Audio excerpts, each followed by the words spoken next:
Yo, what's going on, stream? What's good? What's good? What's good? It was good, Winter. Got that boy Jay in the chat. What's going on, my bro?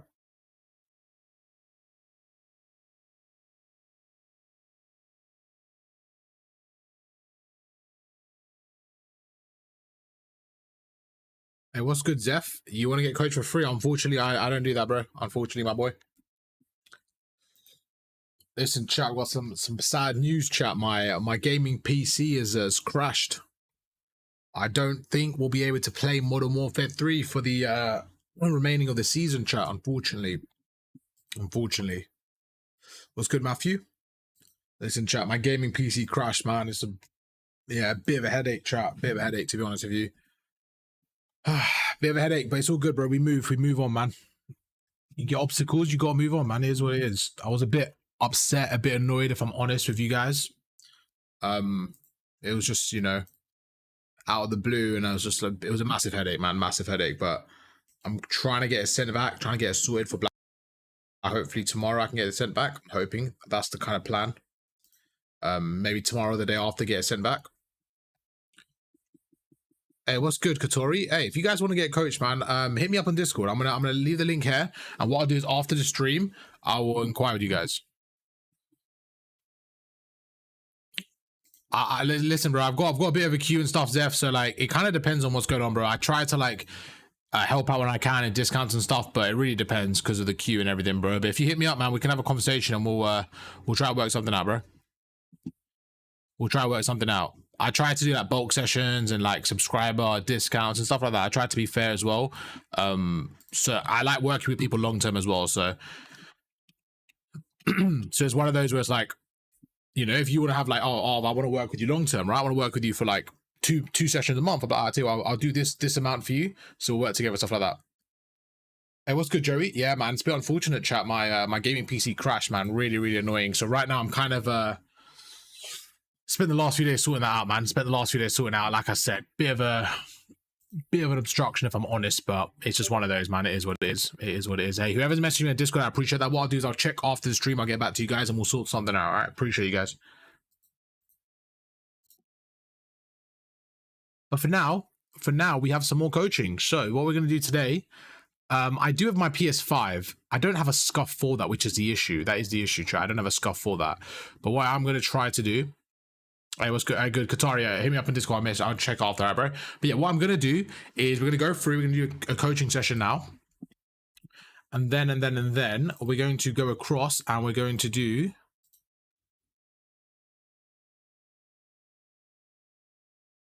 We're going to do... One second, let me just quickly add the overlay.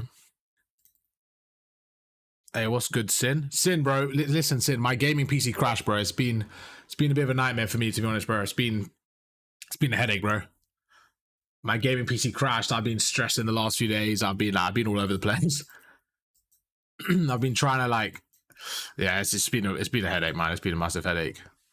If I'm completely transparent with you guys, which I always am, it's just been a nightmare trying to get it all working and like, bro, I spent like hey, what's good, Matt? What's good, Talonis? Yeah, like I was saying, I spent about like 2 days. I spent about 2 days trying to get my PC sorted. I spent the whole weekend like literally going through and trying to get it sorted manually, and I couldn't get it fixed, man. I couldn't get it fixed. So I'm trying to send it back, but it's just whole issues, man, because my whole business is delayed, my whole content's delayed. You guys, I can't play games. It's just a bit of a headache, man. Bit of a headache. So I don't really know what we're gonna do for the next 2 weeks. I don't think we'll be able to play too much. I do have a PS5. I have my PS5. The only problem is I don't have my scuff, right? I don't have my scuff, and without my scuff, it's pretty difficult. I don't have a certain HDMI, so my FPS is chalked and stuff like that, man. So kind of a mixy scenario, but hey, we move, man. It's a part of the process. We'll make it work. But what we're gonna do now, hey, let's go, Richard. I love that of you, bro. What we're gonna do now, chat, is we're gonna focus on the positives, man. Hope you guys are having a great day. Hope you guys have been good so far. I appreciate the support. I just want to clear the air why I haven't been streaming for the last few days. That's kind of why. It's because of my PC. So I've got a couple of VOD reviews we're gonna do today, and we're also gonna do some Warzone on my PS5. If the gameplay is not too bad, If the gameplay is not too bad on PS5, what I might do is I might play on subscriber accounts. Anyone that needs anyone that needs leveling up or want me to play on their account, I might give it a go, depending. Only because I don't have the game on my PS5. I don't normally play on subscribers accounts, but it's just one of those where potentially if people aren't using their account for the last season, they don't mind, I might use subscriber account. We'll see how it goes. But yeah, I have a PC scuff. This is the thing to learn this, bro. I've got a PC scuff that's so annoying because I can't use it on my PS5, so it's kind of all up in the air right now. It's all up in the air right now, which is a little bit annoying, but it's all good though. It's all good. It's one of those obstacles which I'm learning from for the future and stuff. So my goal is to get my PC sorted for Black Ops 6, get a PS5 scuff, so at least worst comes to worst, I've got a PS5 scuff. You know what I'm saying? So I could use my PS5. But yeah. Let's lock in. Hope you guys are having a fantastic day, man. Let me know how you guys been. You guys all chilling? You guys all vibing out right now? You guys all good? What we're going to do now is we're going to go through. We're going to start our first VOD review of the day. And yeah, I think you guys are going to like it. It's going to be a team VOD review with the Boys War. We got Rules. We got Octi and Bo. We're going to go through map 4. We previously went through the other maps.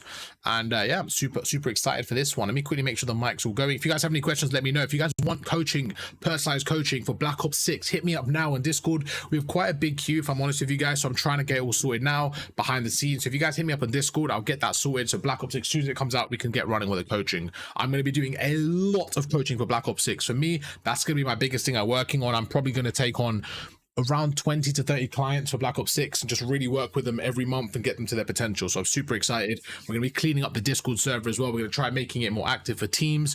Just a lot of stuff, man. A lot of positive stuff. I'm super pumped up for Black Ops 6. This small hiccup, once we get through it, once my PC's back and running, I'm ready, bro. Black Ops 6 comes out, we are going to be flying. We're going to be flying, chat. So let's get into the VOD review. This bit here, I'm going to keep on checking on it, making sure that you guys can hear me okay, because sometimes the mic does disconnect, just to make sure that's all good.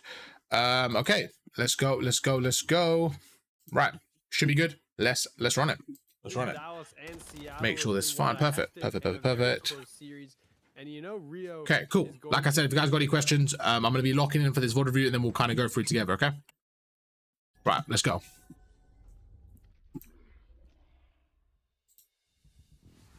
Where's the attack maps? There you go. Should be good. Welcome back to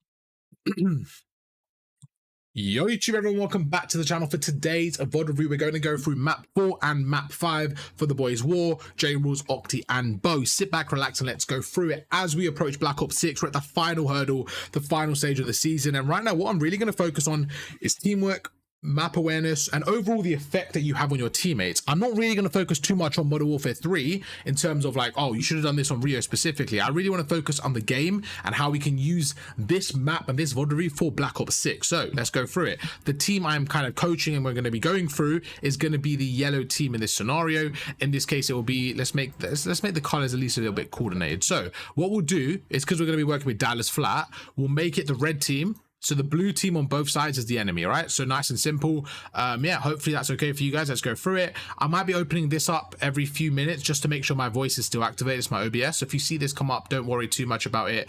We're just going to be testing it. Okay, just make sure. Okay, perfect. Let's get into it. So starting off in terms of natural setup, what's really going on in this scenario. So in terms of the team, right, it's good to understand the team dynamic. So from what I understand, War is the main AR player. You have J Rules, who's a bit more of an AR as well. Him and Octi, I would say, are kind of like, for me, the role fillers, which is really good to have in the team. They're kind of your role fillers, and then you have Bo as your SMG. So you got your SMG, you got your AR, and then you have two kind of role fillers. I feel like Octi also plays a bit more of an AR, and J Rules is more of a role filler as well. But it's just, that's how I kind of look at the team, which I think is a really good dynamic to start with. So we've got a good dynamic to start with. Let's see what happens and how they break into this hill. So they go through, immediately they pick up certain angles, okay? So one thing I'm always going on about is the equipment usage, especially at the start of the game. I think one thing they need to be doing here, I don't know if they did, but we're going to be using the TAC maps and we're going to be using the actual Codcaster maps. What we're going to be doing is TAC maps is going to be for our potential setups and things I think they should have done, and the actual map is going to be highlighting things that actually happen just to make it easier. So right now, one thing I would say as a yellow team, what you have to be doing, I don't know if they did, but you have to be chucking your equipment into this area here. It's a non-negotiable. If we look at TAC maps, this is the danger spot here, okay? The start is so important. If you can get your equipment, when you go to these stairs, If you can throw your equipment over and you land in this area here, you're causing so much danger for the blue team. It's unbelievable. You can literally see right now, look at the choke point that I've highlighted. There's 3 members from the blue team in that area. So if you could chuck 2 or 3 stuns and nades there, you're guaranteed to get some damage off. So for me, that's definitely a first thing. And then the next thing is, I think they're doing a great job is picking up the bridge if they feel like no one's there. So once they've cleared this area, once they've cleared the bridge area, then based on the number of people alive, I would recommend one of them backing off and just watching the boxes. Okay, it's all about making sure you have total map control. So let's play it out and see what happens. So they go through and you can see straight away, for me personally, I think this is a big red flag. Okay, the fact that Nasty and the blue team were able to get the nade off War, and in this case the yellow team, the team we're trying to go through, they weren't able to get any equipment kills. That tells me that 1, their equipment wasn't thrown properly, or 2, it just wasn't coordinated enough. Okay, so again, back to the drawing board. These are basic things we need to be doing, right? So as we go through, I'm going to try and see if we can see anything here. So I can see straight away Octi didn't use his equipment. Now I'm going to forgive him, not forgive him, that's the wrong word, but I'm going to kind of understand his perspective. Maybe he was trying to get there as quick as possible, but I still believe the stuns and nades need to be thrown on the right to these stairs here. These players here should not be able to push for free, and they should not be able to get any kills. Okay, so let's play it out. You see they go through, they go across, and you can see straight away they lose a gunfight, they lose 1, he goes through, he ends up making it a 2v2, he gets a bit mixy here, they go through, the trades go in, and the blue team get a clean wipe. I love what Octi did here. Let's talk about it. This play right here, I think initially it was a bit of a poor play from the boys, I'm not gonna lie. I think it was a bit of a poor play to lose those initial bloods, but this is something I really like what Octi did here. Okay, let's use tac maps for this example and explain the thought process from me personally. So as we go across, let's pause it right here. Okay, this is a really good example of what happened. The blue team won the initial break. I've kind of mentioned that already. I don't think that was a good play from the red team. When I say red, again, just so you guys know, we're talking about red and yellow as the same team here, just to make it easier. So in this scenario, I think the red team actually has a better setup for P1. You get there first, you have the nades, you should always be winning the break. Again, we've discussed that issue. There's no need to go on about it. But the next thing we have here, 3 people are dead, okay? Octi's the last player alive. In this scenario, we know there's 2 spawns on the map. There's 1 spawn here and 1 spawn here, okay? In this situation, these 3 are dead, so we can kind of assume they're going to be spawning back here. Logically, they should be spawning back here. That's what we're going to go through, that assumption. So they go through, they spawn back here. Okay, cool. That's fine. Absolutely perfect. Now we're at the place where, what do the blue team do? They're going to push out, and they're going to try to hold choke points like this. They're going to try to hold something like this, maybe something like this, right? They're really going to try and trap the red team. Let's assume all 4 are dead. They're going to really try and trap the red team here. They're going to be watching the choke points, and they're going to be trying their best to keep the red team here, because not only do the blue team get P1 now, they also have the rotation for P2. Really important stuff here. But the thing I think Octi did so well is he played his life. To me, really good play here, because now look at the disconnect. Look at the difference, okay? This was the setup I think they should have had as a blue team if they got 4 down, okay? This is the setup I think they should have had. Let's look at the tac maps. Now, this is the scenario with 4 down, okay? So let me write that down. This is with 4 down, okay? But what actually happened, if we look at the real scenario here, with only 3 down, and 1 up, you look where Octi is. Octi's standing here. Look where number 2 is. I wanted the number to forget the arrows. So forget the tac map arrows. Let's look at this one. This number 2 player, instead of being on the bridge, he sat here facing the bridge. So he has no idea what's happening here. That's first of all, okay? So he has no idea what's happening here. The next thing is number 1.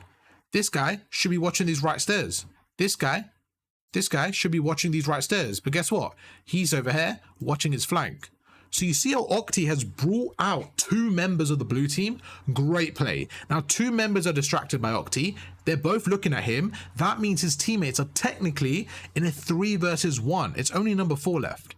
It's only number 4 left because this guy is spawned around there. So technically, even though they got 3 down, there's only 1 player watching the hill. You see the effect and impact you have when you play your life, you stretch the map. This is exactly what you want to see more of.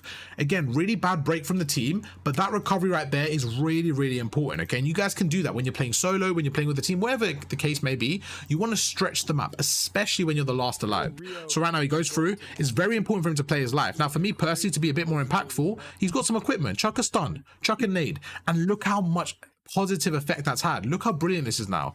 Warlord gets the kill on visuals. The team's backed off. They're so scared of Octi now. They haven't even made a play. This guy goes through. He forgets about Octi. He makes him one shot and they get the trades, you see? It's a great recovery there. And I'm going to give credit where credit's due. Fantastic play from Octi. And then unfortunately, they just lose their trades there. So Bo with a huge two-piece there. But I think once again, the trades need to be a bit cleaner from the yellow side there. Let's go through. The trades are going in. One more kill here. I think in terms of trades, this gameplay was from a while ago. So I definitely think they've worked on their teamwork. But I think it just comes down to really utilizing that teamwork there. I think that's a massive thing they could work on, okay? But now we go through. Let's have a look here. What does Bo have to do with this? What's kind of the effect that Bo has right now? So we spoke about the spawns on this hard point. We got one spawn over there. We got one spawn over there. Let's actually use the tac maps and do the same effect here. So we know one spawns over there and one spawns over there for this next hill as well. So now let's play it out and kind of see what's happening. So I'm interested to see how they play this. So he goes through, and again, this is where I think the aggression can be a little bit slower. Like, I think right now your pacing is important. So Bo spoke to me and said, right, how can I work on my pacing?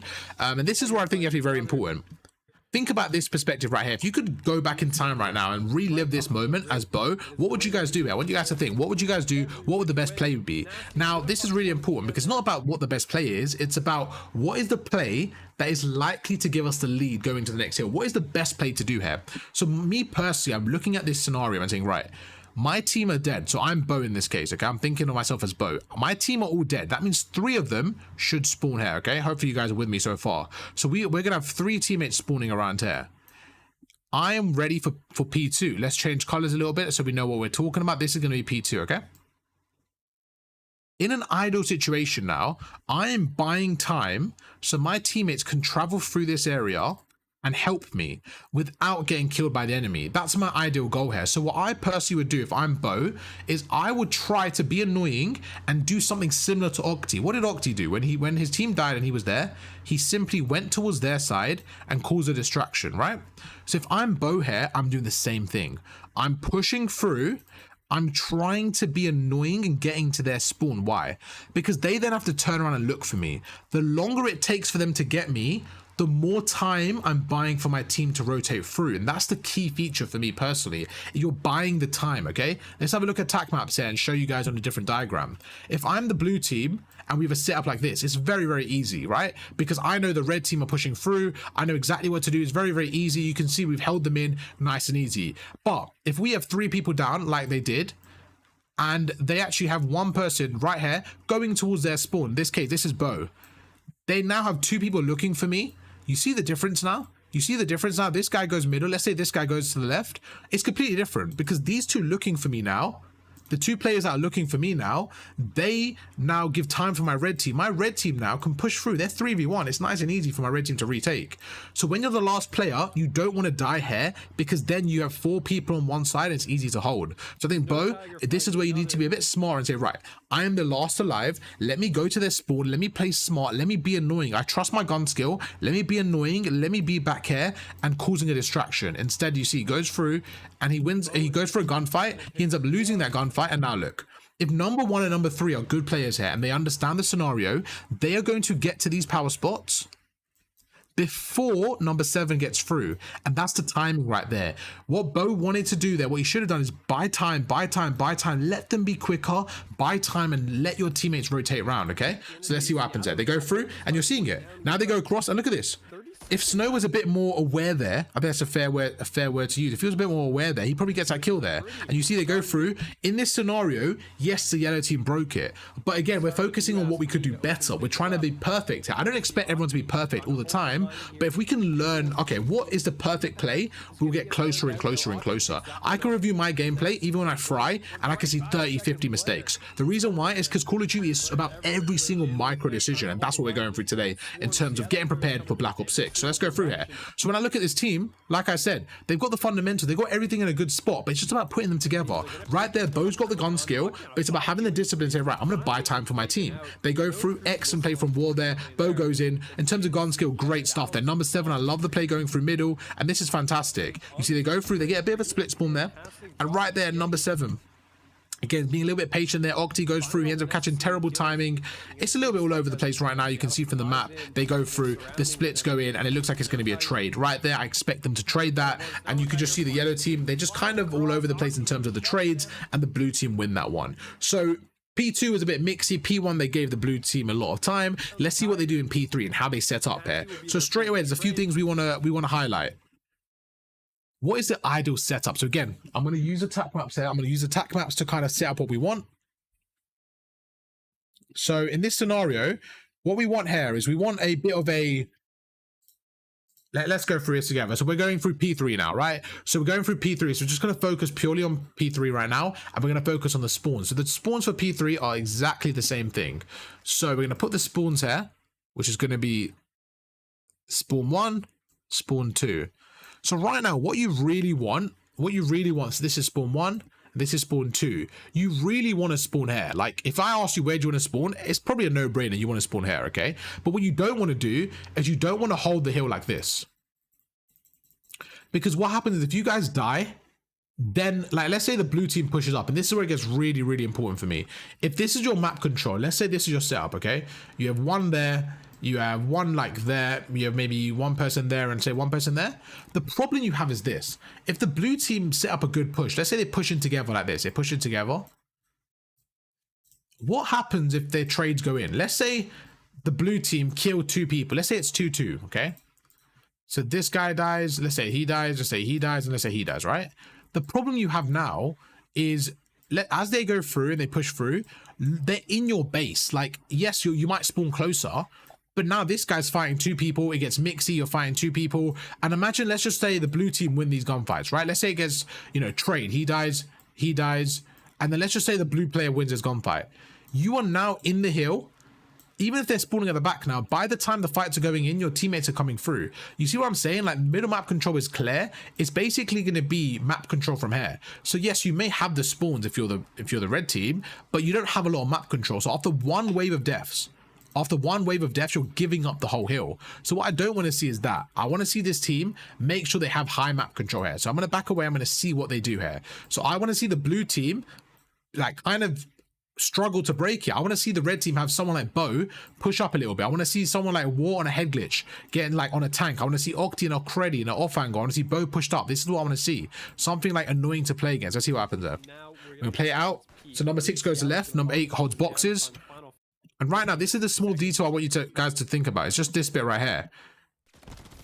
They're going through. So you have, again, for me, this is the disconnect I don't want to see happen, okay? As we go across, look at this right now. Number 8 right now for me, this middle map should be a priority. Like, I want to see them have this middle map, and I want to see them stop the opponents from pushing through. If I'm talking to this team, right, I'm saying, right, we want map control like this. For the hill, we want something like this.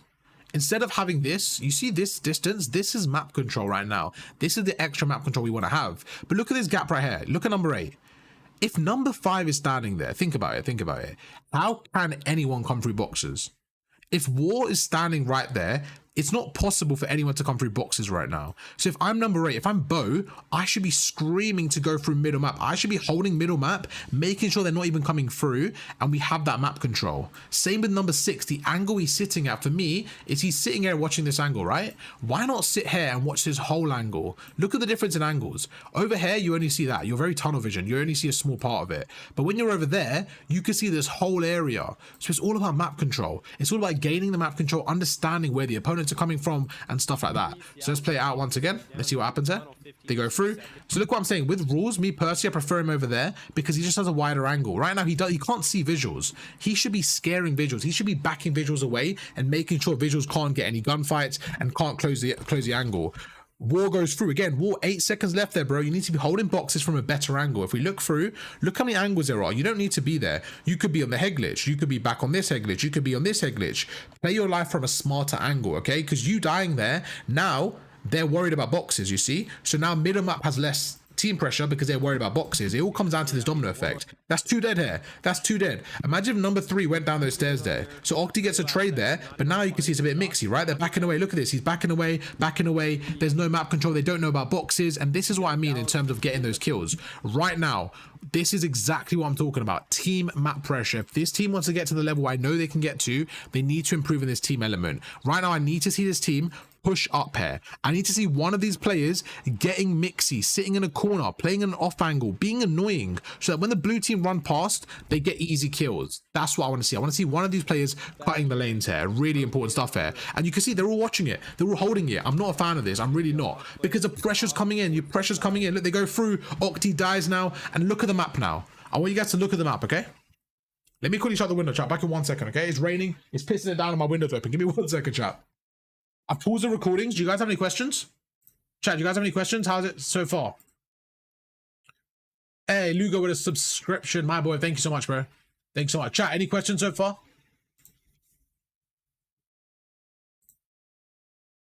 All right, give me 1 second.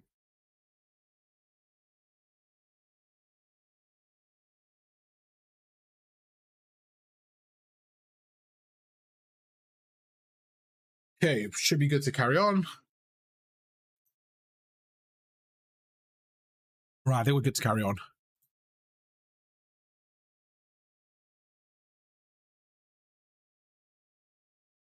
All right, let's run it. Let's go. And you're just seeing the delay and everything come together right now, okay? So again, in Black Ops 6, it's the same thing, boys. We need more map control. You see now, like, J Rules is holding it from an angle. Honestly, if Rules dies here, I can't blame him because there was no map control. And now look what happens. He's probably going to die because he's 3v1. And just like that, you guys are now collapsed. He made a great play getting that kill. And you can see how mixy it is. We don't want it to be this mixy. Bo has to go in. He has to clutch up. He has to go through.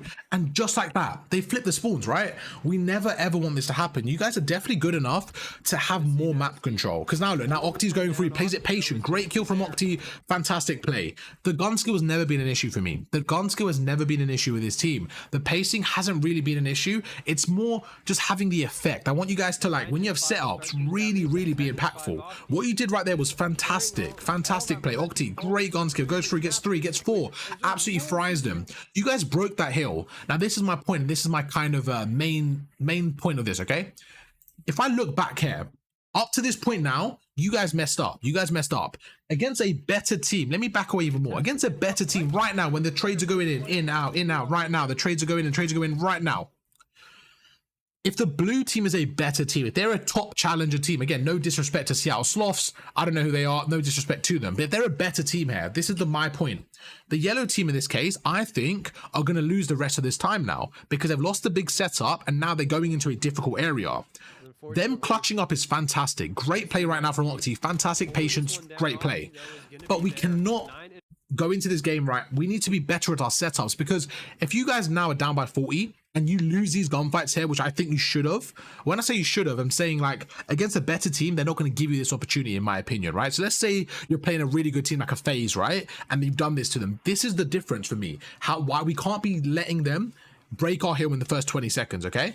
So you guys getting through this point, that's great. That's a really good mentality to break the hill. Fantastic. But I'm looking at the problem, okay? I'm looking at the problem of why are we letting this happen in the first place. Now we've gone through that. Fantastic play from you guys to get back into the game, okay? But like I said, against a better team, we can't look at this as a victory. We can't look at this and say, that's going to happen, because it might not happen. And that's my big thing. It might not happen against a better team, and that's something we need to work on. That's something we need to make sure doesn't happen again, okay? So we go through.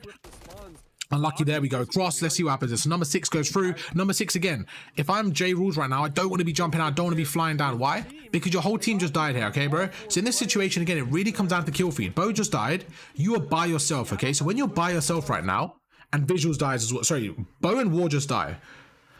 Your other teammate is nowhere near you. You know at a minimum, you are down by 2 people, okay? Then you see your teammates nowhere near you. You should be thinking, right, I have one job.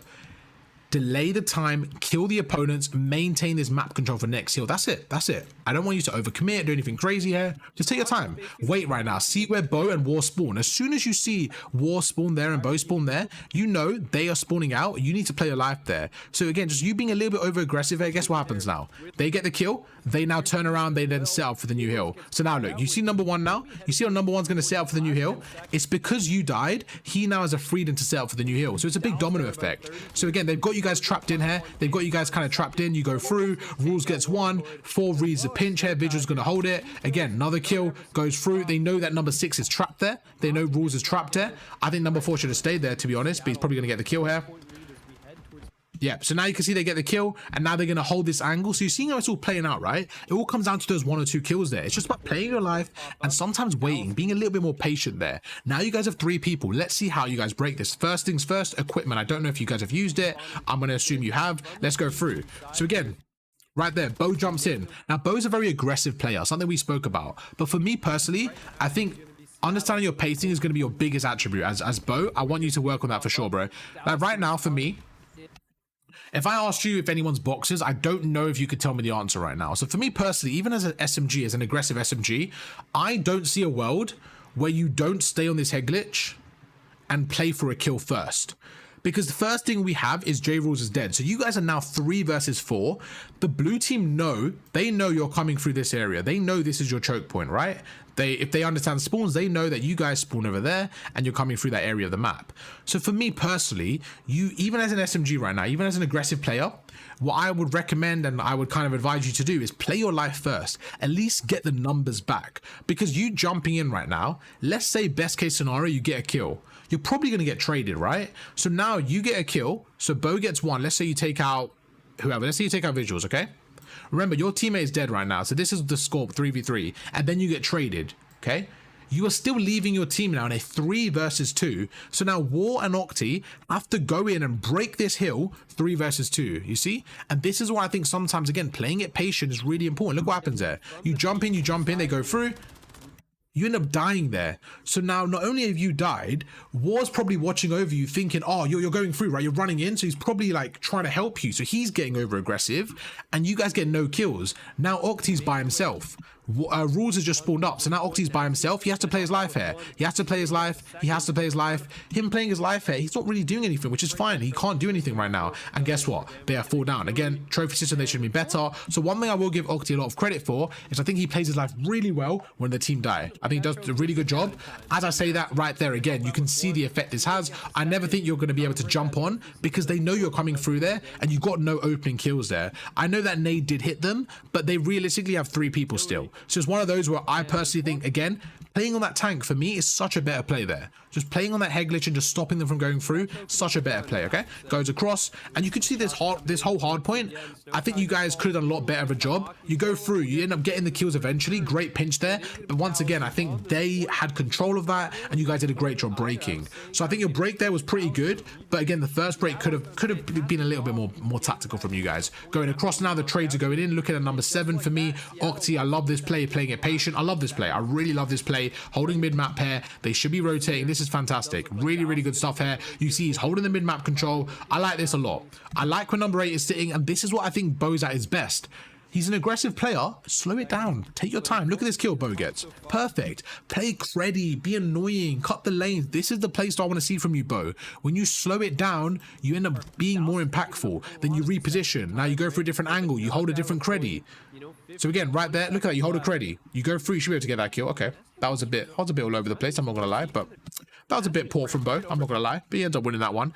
Someone behind him again goes through, and you can see, look, he's playing creddy, and look how annoying he is. This is the Bo I want to see more of, okay? Now we go across and see what the yellow team are doing. So again, looking at the mini-map now, we didn't really have a lane. One thing I would recommend there is like one of the ARs picking a side. I feel like either picking this side or this side. It feels like you guys didn't really have a side there, and you guys you held a really narrow push. You kind of held a narrow push like this, and on this hill, you really want to just take a side or even take both sides and stretch the map out a little bit more. I think stretching the map out on this hill is really, really good because it just spawns them on even further and it makes it harder for them to break. So I would always have somebody around there or around there just being really annoying. Something that Toronto Ultra did at the start of the game really well, like when Rio came out, was that right there. Because you see one goes through, you see how they're coming through different angles. You don't really want to do that as a defending team. You don't want to be having the hill broken from different angles.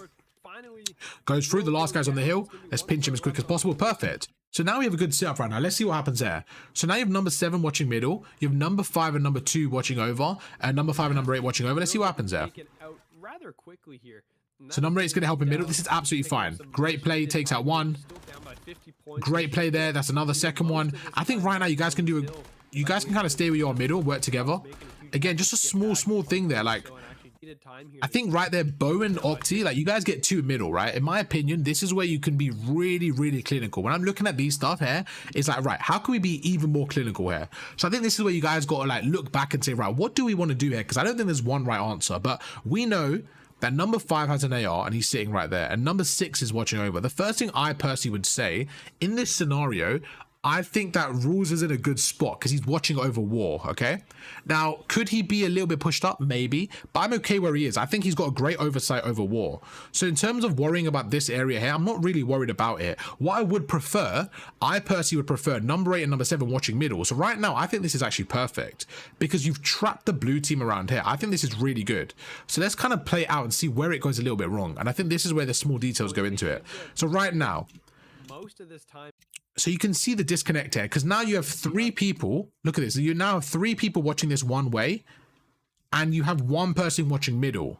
And this is where, again, you get bad timing, but this is something you're open to from these type of plays. So now look, you go through. Number 2 now goes across. Number 2 catches Bo in the sprint because number 7 goes through the gap.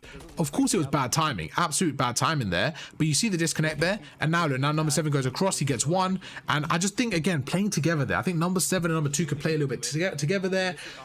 It was bad timing though, so it is what it is. But now Octi dies as well, and now look, now middle map's open, you see? So it's just those small plays there. Like, for me, right there, Bo and Octi separating, you've now given up the whole mid-map there. So I would say 2 things. One is just, you caught really bad timing, to be fair to you. I think you caught really bad timing. It wasn't the end of the world. But right now, in my opinion, in Octi, right now, I think kind of has to go back to middle, and they need to get that kill on number 2 here. I think that's where it could be a little bit important. I feel like going through this route here, you're probably going to die, but then number 3 is there. So I understand why you did it. It's just one of those where I think you guys caught bad timing. To avoid that, I would say number 6 either pushes up a little bit or Bo just stays and kind of watches middle with Octi. So I think it's just 2 things there you could have done. But again, I get it. It was one of those bad timings. But now you guys can see, you see how you lost the whole middle map? It's just those small details that we need to try and avoid if we can. So now we're going to go through. There's 1. So again, playing it patient, getting those trades right now. Let's see how you guys break it. War goes in, again, by himself there. Let's see again what War does here. I'm curious to see if he uses equipment. I'm really curious to hear. I'm going to see. Right, let's pause it together. I'm hoping War does. I've coached him a lot here. He's an iridescent player. He's used his equipment, so I'm okay with that. So right now, again, just about shouldering. One thing I would always recommend, like, War knows this as well. I think War knows this. It's one of those things that when I spoke to him, it's like sometimes when they're in hills, they kind of just run in and try making things happen instead of taking their time to break it. So right now I'm looking at this and saying, okay, let's pause it right now. Like, first of all, we have 3 people coming from 1 choke point. So that's never a good thing. We have 3 people coming from this door here, right? So that's never, ever a good thing because for the enemy team, they can always pre-aim it. So we have 3 people coming in, which is a bit of a red flag. But the next thing is, let's look at the kill feed. So 1 person's dead, 1 person's dead. We have a 3v3 here. Play for that advantage, like play for the first kill. You don't need to run in right now because honestly, like in this hard point, someone is always watching bridge. So I know you don't know this in this scenario, but we can kind of assume that someone's in our left or our right corner. I would say most of the time. I would really say most of the time here. So look what happened. He kind of gets into a trap by sliding in. And he gets killed from behind, and now he goes across. Bo gets 1, Bo gets a second. So I would just say right there, War played it a little bit more patient and worked with Bo and not really slid in and went for that first kill together. They would have had the advantage. Bo gets a huge 2-piece, which is great, but right now number 5 needs to, so who is it? Number 6, J Rules needs to go in. They know there's only 1 player. He needs to go in. He needs to be quicker there. In my opinion, right there, when Bo's weak, Rules needs to be the one ahead of him here, taking charge. Bo's normally the aggressive player, but as soon as Bo gets a 2-piece right now, I think Rules has to slide in. Like in my opinion right now, I feel like Rules has to just slide in here, slide in, throw a shoulder, get information, right? You now know the last player's there, and then Bo can come in when he heals up. So again, just right now, 2v1, play a little bit better here. You see they go through, you see he stands there, and he's trying to win a gunfight. And this is where I think, again, could be a little bit smoother here. I think smooth is a key word. It was good, Panther. We're just in a coaching session right now, bro. So right now, we go through, and just like I mentioned, I think right now, I think J Rules needs to slide in. Just bait Tiger out, slide in, and let Bo go with him. Now Bo has to challenge him, but you see he's got the advantage. You see Tiger's got the advantage. So right there, what Bo did was fine, but I would like to see Rules still alive with him. You see what I'm saying there? Instead of Rules dying there, just shoulder it. And now imagine if Rules peaks now. You see where I'm coming from? Because Bo made a great play there, but just working together. Next thing, now choke point. They know the enemy's coming through these stairs. Chuck a stun, chuck a nade. The blue team are in a really bad spot here. They're in a terrible spot here, and I have to give credit to Bo there. Huge three-piece, fantastic play there. Goes through, and there you go. That's the one bit we want to work on, that over-aggression, okay? It's just that understanding of the map right there. Right now, you need to understand, right, they are pushing through the stairs. If I'm Bo right now, there is absolutely zero reason to overcommit and die as well. You don't need to die here if you're Bo. Bro, you can easily slide to this head glitch. If you're Bo Jangles right now, if you're Bo, you could either hold these stairs here, like go prone and hold these stairs, or slide to this head glitch because you have War and Octi watching over you. All you need to do here, if we look at attack maps, is keep them trapped here. Keep them trapped here, throw your stuns, throw your nades, stay on the head glitch and be annoying. And I think this is one thing I honestly think that Bo, if he just learns his final bit of composure, I think he'll be godlike. Because right now, look, he gets 3 and then he goes in for the 4th. And it's like, you don't need to do that. Because now look. I know some people are saying, oh, I'm being a bit dramatic, but look at this now. Now it's a 3v3. It's a 3v3 now. But what if I pause this right now? What if instead of Bo being on these stairs, if I ask you right now, where would you like to be? Instead of being dead on these stairs, imagine if Bo was standing on this head glitch. Imagine that. I know you can't snake because they're playing, let's just say he's rank player. Imagine he's snaking this head glitch, for example. Do you know how annoying that is to deal with in comparison to standing on these stairs? They are not pushing through. You're buying time. And then guess what? War, he's cooking a nade. He chucks a nade here. You're getting another wave of kills and you're probably back in the game. So he made a fantastic 3-piece Bo, and then he makes a play like this. And now look, and now you're giving them a chance. And now it's 3v2 and they win another gunfight, you see? Now War's dead. Why? Because War was watching over you. He's by himself. They get the head glitch and now you go through and now they break the hill. So just like that, I'm not blaming Bo there, but that one little play there, it caused War to die, it caused Rules to die. And now look, and now they've got a full push. Snow gets killed as well. And guess what? He goes in by himself. Octi goes by himself. He goes through, he dies as well. And you're seeing a domino effect here. You're seeing a 1-kill effect. It happens all the time. Just like that, they've probably got about 20 seconds there. 3 go down. They got complete map control. 7 goes through. And guess what? Number 3 is waiting there. He's waiting patiently. He's holding the pinch there. So this is the team that's understanding the map. They're understanding the dynamics of the map here. Look at this. Number 7's trying to get smart in the flank. I love the play from 7. Unfortunately, 3 reads it. So you can see right now, this is the trap. And now look, if we pause the map here, this is something I mentioned earlier. What you never want to have is you never want to have a situation where your whole team is on one side of the map. Why? Because look at the arrows now. 3, he's facing left. 2 is facing left. 1 is facing left. It's easy now for the blue team to hold the setup. It's very difficult for the red team, in this case the yellow team, to break the hill. Look at that. They're holding this. They're holding the right. Just what we spoke about. Number 2 now is going to hold the head glitch. They go through. And you can see great shots from Rules there. Now in an ideal world, if this number 4, if he was actually positioned around there, this number 1 would have been able to help number 2, and I think this is a harder break. Great shots on number 2 there. I don't expect him to die there without getting anything, so a bit unfortunate from his perspective, but good play from you. Good kill there. You go through, and it's a great break. Considering you had a really bad setup there, fantastic break. 4v2, let's see how you break this now. Again, good player, you're going through. Again, just a little bit patient there. Like, just a little, like right there, you guys are too good to lose that. You guys are way too talented to lose that. I don't care who you're playing. I don't care what the score is. You guys cannot be losing these gunfights, especially as your coach, as your team coach. If I know your gun skill, I know you guys are all Crimson Plus players. This can never happen in my opinion. Bo, we got to slow it down right now, or we got to be ready for something. We know they're around the hill. We got to be ready. We got to be ready right now. Look, Bo full sprints in. hits him once, and now Octi in his head is thinking to go for the trade, goes through and just ends up dying there as well. This cannot happen. We've now given them a lifeline for no reason there. We have to be getting that trades through. War, fantastic two-piece there, great play there, kind of bails the team out here. Six played their life really well there, and they've kind of bailed themselves out here. But once again, the blue team have control here. I don't mind this. I really don't mind this. I think that's a good play there, as long as they gets that kill. Perfect. Okay, don't know where that cruise was going, but at least they got the map control. I love the play from 6 here. I love the play from 6 here to flank. Great play. Again, take your time here. Number 6 is going through. So if I'm war right now, really, really good split, by the way. I love this play right here. I'm going to highlight this play. This is just a simple split here. Great bait and switch, and I really love this play. But right now, if you're war, just stay here, bro. Just stay here, buy time, and distract. That's it. Distract. Why? Because your teammate's on the pinch. If you can distract, you're giving him the kills. And I think this is where sometimes people get a bit like over aggressive for no reason. Instead of playing the head glitch, you see how he's pushed through? This is my problem with it.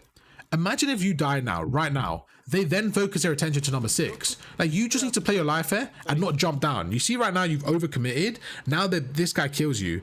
Imagine if this instead. Imagine you played your life here. Let's say you just shouldered it and this guy are looking at you. What happens then?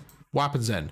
Number 6, he comes around the corner and he gets a nice little two-piece. He dies, and you are still alive. But instead, you get a little bit too aggressive there.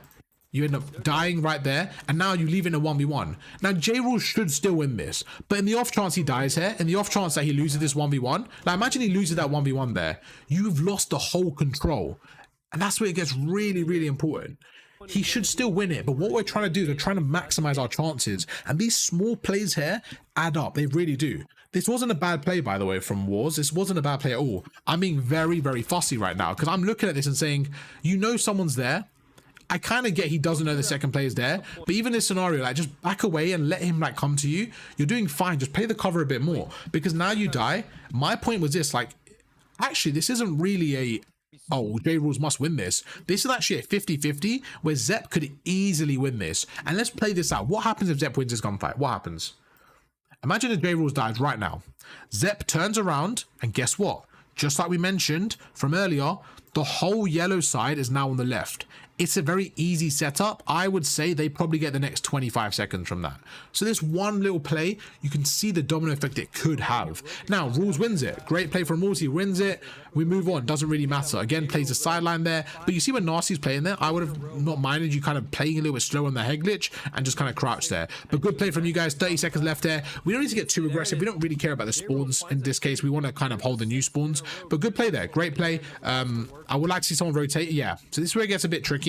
I think having 4 people here is just one of those where I think right now we've got to be looking at the bigger picture, especially when you get the kills. I think especially when you get the kills right now, we have to be thinking of the bigger picture. I'm not pushing up too far, like just thinking, right, maybe number 5 here thinks, you know what, 30 seconds left here, I can kind of back away. Like, we've got Rules pushed up, we've got 7. I don't think Octi needs to be here as well, in my opinion. I think this is one of those where if you're Octi, you can back away and kind of just funnel them through. Because now look what happens. You see how far they go in? How far they go in? All 4 players now are committed to this hill. If I pause this right now with 28 seconds left, I'm not saying, oh, one of these players should have rotated. I think there was I think somebody just had to like have a heads up play and say like either number 5 maybe backs up to middle or number 7 doesn't push up too much. Just kind of as a team have a heads up play, because now you have all 4 people in this area. It gets mixy because 25 seconds left. You don't really want to be here. Not all 4 of you for sure. You're going to get the scrap time, absolutely, but we don't really want all 4 people here in my opinion, because now we go through and the map's flipped. The map's flipped with 20 seconds left. It's going to be an even game. However, they have the new spawns here. You see? So that's the issue. Great 2 from War. Fantastic 2. He's going to hold through. He's holding the angle. Great play. Again, I want to see a bit more of a pedal go now. You're number 7. I need to see you go, bro. I need to see you either. I actually would love right now. I would actually prefer is one person go with War. You just got a 2-piece. He just got a 2-piece. Put the momentum down, bro. Keep pushing through. Be annoying. You just got a 2-piece here. Go through this left side. Be annoying. Break the hill through the left. Because what you did is you got a 2-piece, but then you slowed it down. And look what happened. Look what happens. You get 1. Great play. You get 2. Right now, if I pause this right now, you gotta have the go button. You guys should be saying, you know what? We need to be going. We need to be running. We need to be trying to flip here. We've got the advantage, but no, look at number 7. He doesn't move. He plays the patient. Number 6 backs away. You see what I'm saying? So in my opinion, number 6 and number 7, you gotta be aggressive here. This is why I think you guys could be a bit more of a team and say this. This is what should happen. Number 5 and number 8 should go, should put the sneakers on and go. Number 6 should bump the hill. So as number 8 goes, number 6 jumps on the hill. Number 7 can then play middle stairs and get information. Take his time. You can push through middle, bro. Take your time. Why? Because it could be in a corner. I understand that. Take your time. Be annoying. Take your time. Really play for that kill. If you can take a late pinch through middle, when they push through the left, you're going to be there. You're going to be there annoying. I'm not telling you to run to the hill. Play your life. Shoulder it. Be annoying. But instead, you're standing still. Number 6 is backed away. And now look, with 15 seconds, this is not the setup. So number 6, I really think you misread this one. Again, not the end of the world. It's all a learning curve. I think little plays like that. And now look, now War's by himself going through. But guess what? We're going through middle map. They're going to be set up now. And number 6 is going through. Number 7 is going through. Guess what? War dies now. Bo's by himself. He goes across here. Bo's by himself on the left. They go through middle. You guys get taken out. And just like that, you guys lose your gunfights. Just like that, they end up taking the control. So I think when you got the 2 down, that was your opportunity. Octi again, doing his job well, playing his life well. I like this play. We went through it already. But it's, again, just the same thing. This hill, I don't think the blue team played it too well, if I'm honest with you. And this is why. This is exactly why. Right now, what the blue team doing really poor?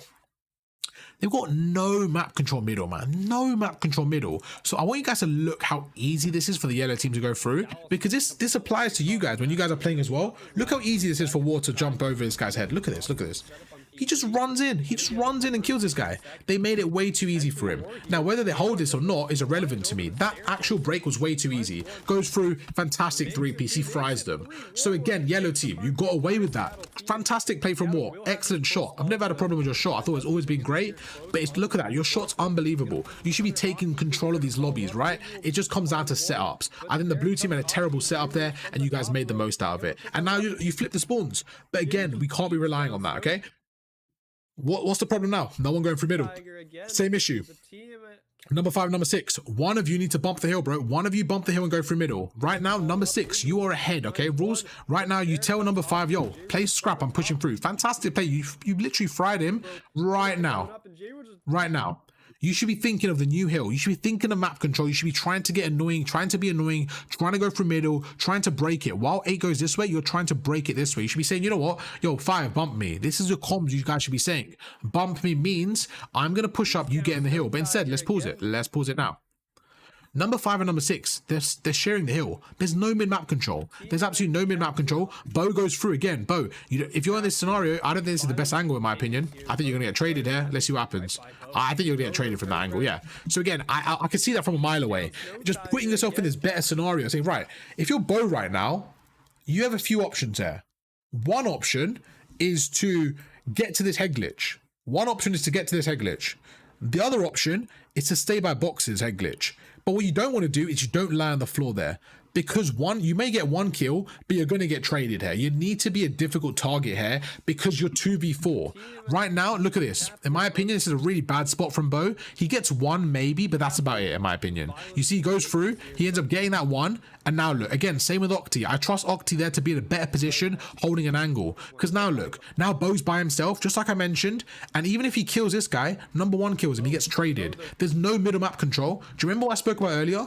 The fact that number 5 and number 6, none of them went through middle, guess what that does? It opens up middle for number 3. So look at the domino effect we're having here. Look. So these players die. As they die, number 3 goes through middle. So these guys are now funneling through boxes. They're funneling through boxes. And guess what? Number 3 should get that kill. He gets that kill. You guys get a clean 4 wipe.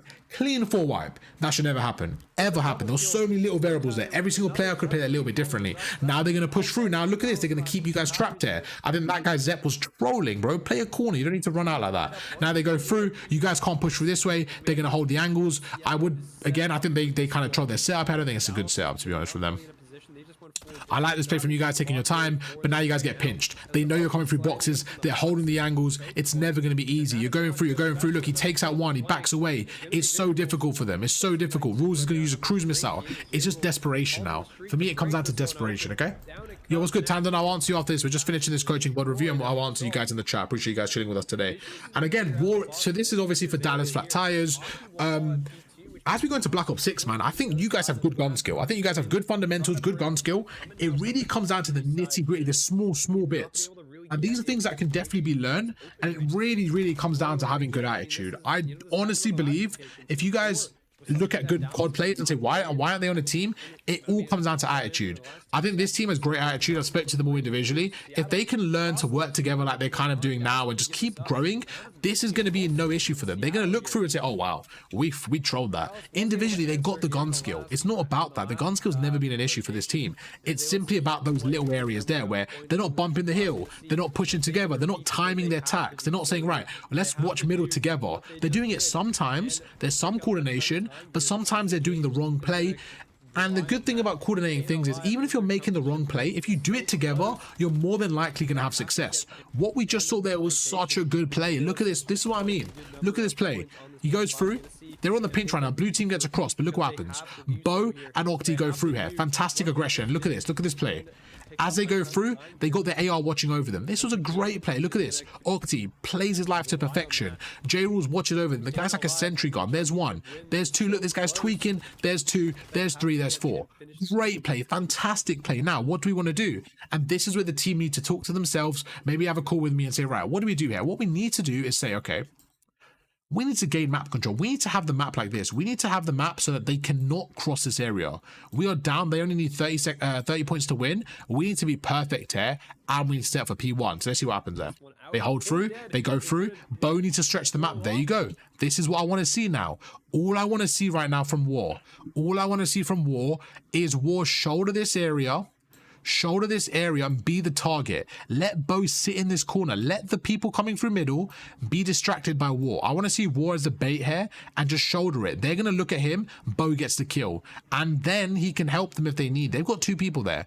War has to help Bo middle map here. Bo cannot die here. Let's see what happens. Look, he has to help him. There you go. Perfect. Perfect. Hold this angle. You do not need to push up right now. Hold it. Just hold it. Let's see what they do. This is great. I'm really hoping it works well for them. Let's see. So right there, War's way too exposed here. He's way too exposed. He's just the bait. As soon this is the problem we have. Look where War's standing right now. You guys got to think about this from the minimap perspective. First of all, number 6, I wouldn't even mind if J-Rules pushed up a little bit to like this area here and just seeing what happened. I'm going to leave that out for now. I think that's okay where he is. They should know that nobody is around here. So they should all know that the enemy team are coming through middle. That should be a communication thing saying, you know what? I can't see anybody on this left street. I'm more than likely going to predict they're coming through middle, right? If that's the case, first of all, the equipment should be spamming right here. The second thing is War cannot die. Look how exposed he is. He's going to die here, guarantee. And look at that. Just like I said, he's way too exposed there. You got a shoulder. Right now, if you shoulder, you buy time for J-Rules and you give time to Bo. If you shoulder this War and you tell Rules, yo, we need help middle, bro. We need help middle. You play your life. You back away. But look what happens. It's the second War challenges, they die. The second challenges, they die. Because now there's 3v1, poor Bo is getting outnumbered, they get through, and look how flawless that break was. Now Rules is by himself, there's 3 of them here, They played that pretty poor, to be honest. They should have broke that. Octi's by himself, Rules holds that area down, to be fair, great play, 2v1, they go across, and they end up breaking that. So you can see you get a little bit, not fortunate there, I would say it was a good hold from Rules and Octi there, and a really good, I would say, setup from Bo there and War, but again, it comes down to just shouldering effectively and playing your life a little bit better there. I'm not expecting you guys to stay like 4v2, but again, just buying a bit more time, okay? We can't be that delicate in our pushes. We can't be letting 4 of them push through middle and getting nothing from it. Those are the little details we can work through, and it really comes down to practice in the same scenario. That wasn't a bad play from you guys. Now we go through. It gets extremely mixy. Look at that play. Fantastic. That's unfortunate. That's okay. We go across here. Octi goes through. Play the off angle. I love this play from Octi. I love this play from Octi. He should watch his right there. He should be able to get a kill here or two. I think he should help them out here. Let's see. A little bit bad timing there. It comes down to this, to be honest.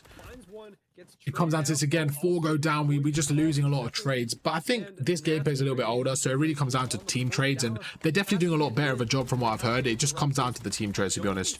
Definitely not bad though. Definitely not bad. Great play from War.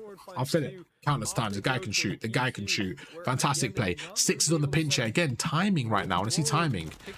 Okay, so this is the perfect example of a bait and switch, and I want to see more of this, just a little bit cleaner. Look at this. Look at this from War and Bo. Look at this.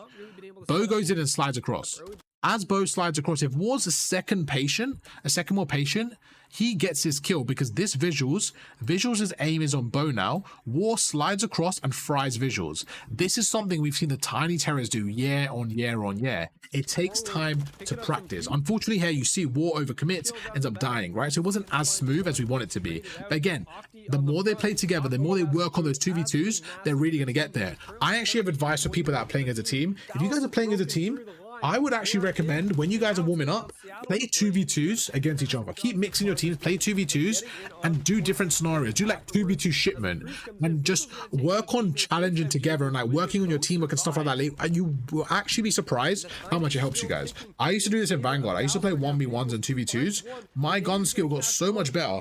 I would play with this guy called Sappy. Hopefully he's still in the scene. That guy was cracked. And we would literally just play like 1v1 on shipment before GBs, and we would just get so twisted because we were playing against each other using our movement and stuff like that. And I really recommend you guys, if you're trying to improve as a team, play 2v2s, play shipment 2v2s to warm up. It's such a fun way of working your teamwork and stuff like that, and I guarantee it will help you guys.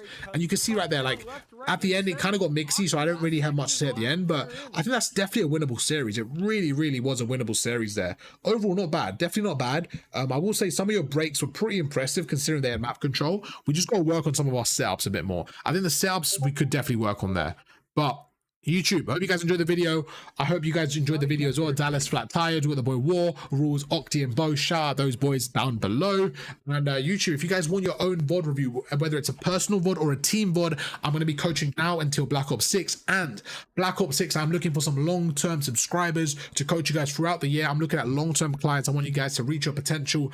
And I'm going all out for it. I'm going all out for Black Ops 6. I'm really going to up the coaching. If you guys have any feedback, let me know down below. And we're going to be coaching a lot of people for the next year. So if you guys want to be involved, hit me up on Discord, and I'll catch you guys for another one tomorrow. Peace. My voice is gone, chat. Wow. My voice is gone. Bro, who's this guy, SM, calling me a cheater? Let's see what this guy's saying, chat. Let's see what this guy's saying. Channel activity. Let's see what this guy's saying. So this guy went from supporting me. Yo, what the fuck? This guy went from supporting me? Look at this. You play that gorgeous, bro. And then he just went rogue, bro. He just went rogue. Oh, you ruined your channel, man. When you add DMA cheats to you, man, if it was good, you would not cheat to you bot, bro. You're a bot, bro. All right, mate. I'm gonna leave you there because I'm not cheating and yeah, okay, cool. Hey, what's good, Marks? Whoever pays this BAM to coach is a daft as he walls and aims bit, man. All right, mate. This is what we're gonna do. We're gonna hide the user. I'm gonna move on with our day. Hey, have a great day, SM. Enjoy your day, my boy. Enjoy your day. Twitch, what's going on? Hey, my boy Red Panther, what's up, my boy? Chat, can we get a Twitch? Can we get a road? Can we get a roll call on Twitch? Who's about right now? Who's about? Let's see who's about right now. What's good, Tandon? We haven't done subscribe rates in a minute, to be honest. We need to get some more active for Black Ops 6. Absolutely, bro. What's good, Panther? Respond to your message. Perfect, bro. Thank you so much. We'll get that checked out soon. Thank you so much for that, bro. Perfect. All right, what we're going to do now is we're going to chill for a second, and then we're going to do maybe another VOD. We'll probably do another VOD. If you guys have any questions, let me know, man. If you guys have any questions, let me know.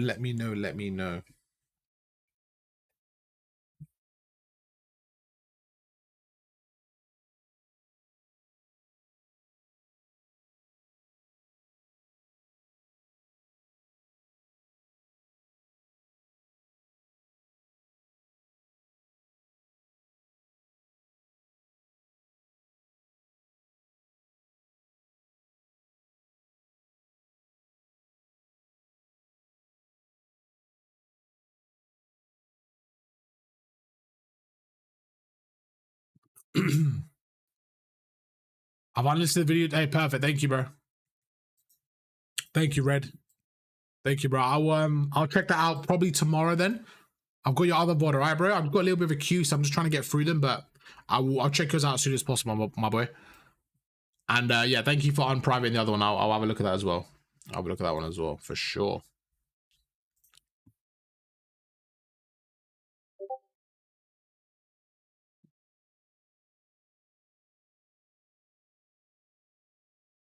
All right, chat. We're just setting up the other one, and then we're good to go, chat.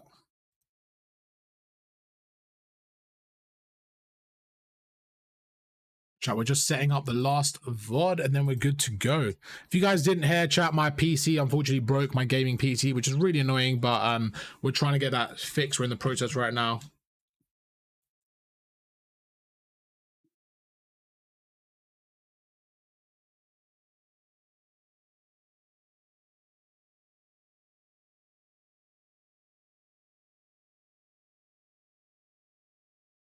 What's good, chat? What's good? What's good? What's good, chat?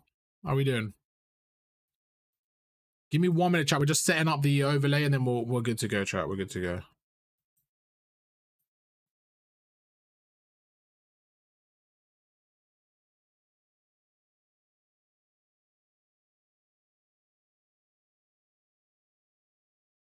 All right, what should we do now? What should we do now? We've only got map 5 for that, which is fine.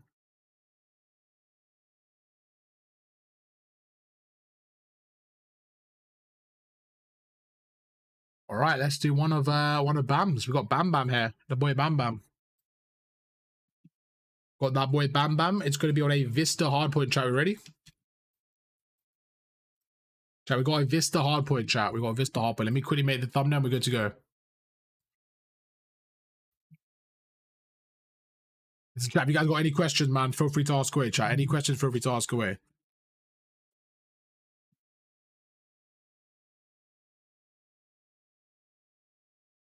Chat, we've got a okay, what's up, Red? What happened today, bro? Chat, this is our PS5, so we're gonna test out some gameplay later. Oh, why isn't this working actually?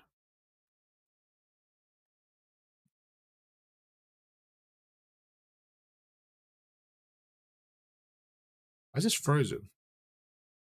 There you go. Okay.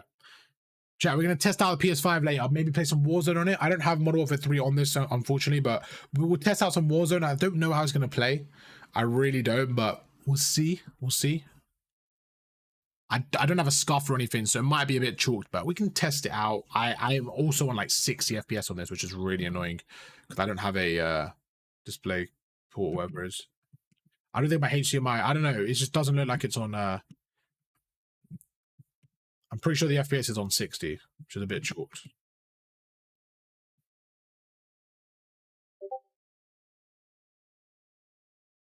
Yeah, what's good? What's up, Red? What happened, bro? Let's quickly get this overlay sorted, chat.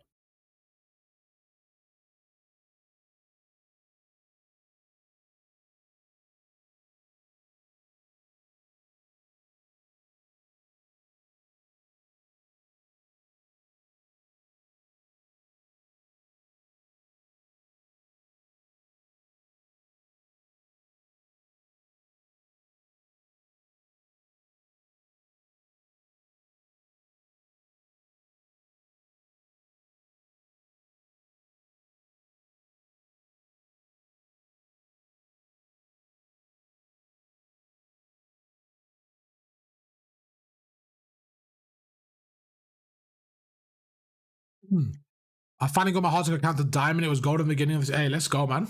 Good stuff, that. Good work out you, bro. That's good work. That's good work out you, my boy.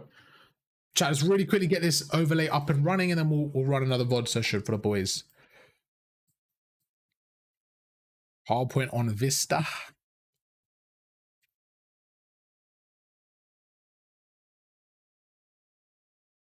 Hardpoint on Vista. Let me quickly get this open.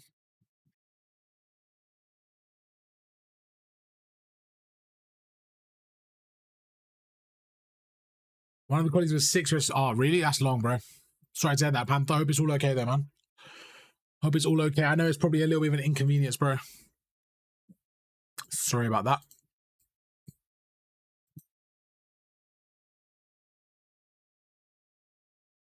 Hey, Panther, at least your PC didn't break a month before Black Ops 6. You know what I'm saying, Panther? At least, yeah. We've all got issues, Panther, man, but yours sounds rough as well, bro. It's just, bro, what's going on in October, man? I'm supposed to have a good October, bro. Black Ops 6 is out, man. What's going on to us? We're getting that bad luck. Hopefully we're good, though. Hopefully we're good.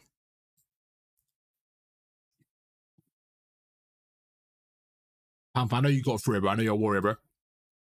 I need coaching so bad. Hey, what's good, Mercy? You're all right, listen, bro. Crim 2 is not bad, my boy.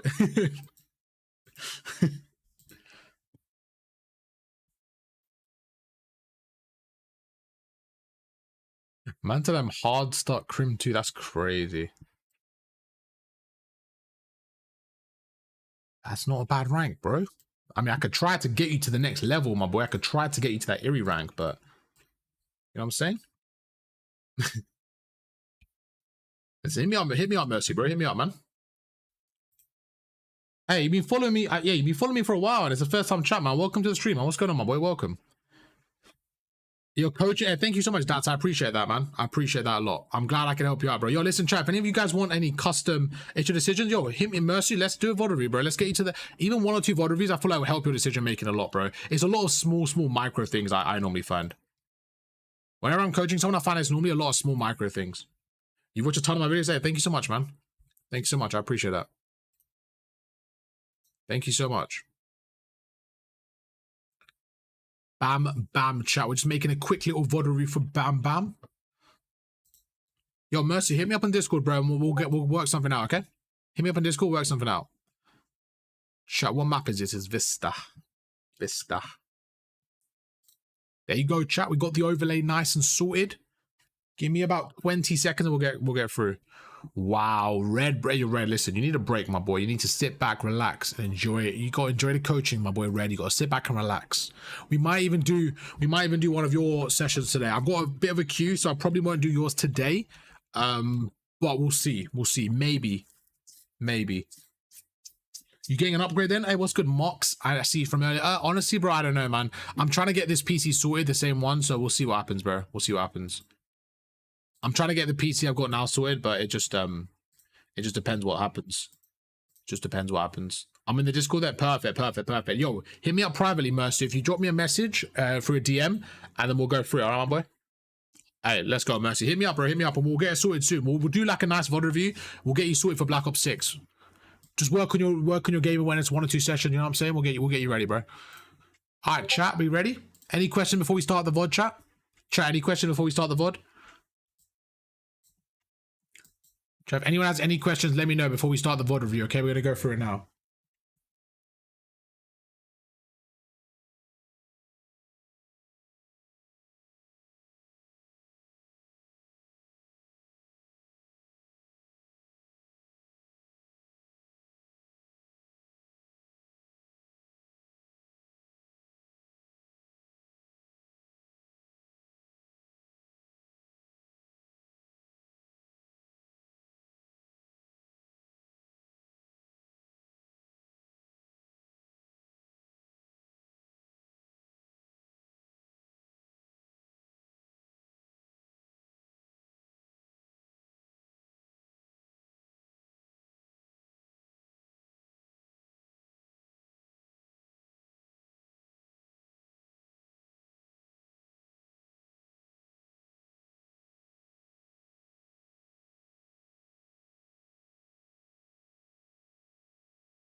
All right, let's go. Hey, Dats, man, let's go, man. Yo, Dats, if you also want some VODs, bro, hit me up, man. We'll get you to that next level, my boy. All right, chat, we're ready. Let's get into this. Let's make sure the mic is all good. And then we're going to try out some Warzone. Oh, sorry, my mic went. I'm going to try out some Warzone. I hope it goes okay. We'll give it a go after this. We have the PS5 for now. No complaints there. But if it doesn't work, then we're going to go chill and play some FIFA, chat. We're going to go play some FIFA. Yo, drop a 1 if you guys want to see some FIFA on stream, or you guys not really a fan of that, chat. I'm down for some FC on stream if you guys are down. It depends on you guys. You know what I'm saying, chat? It depends on you guys.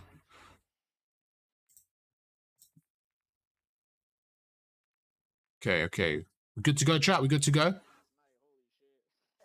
Are we good to go? Just make sure that's okay.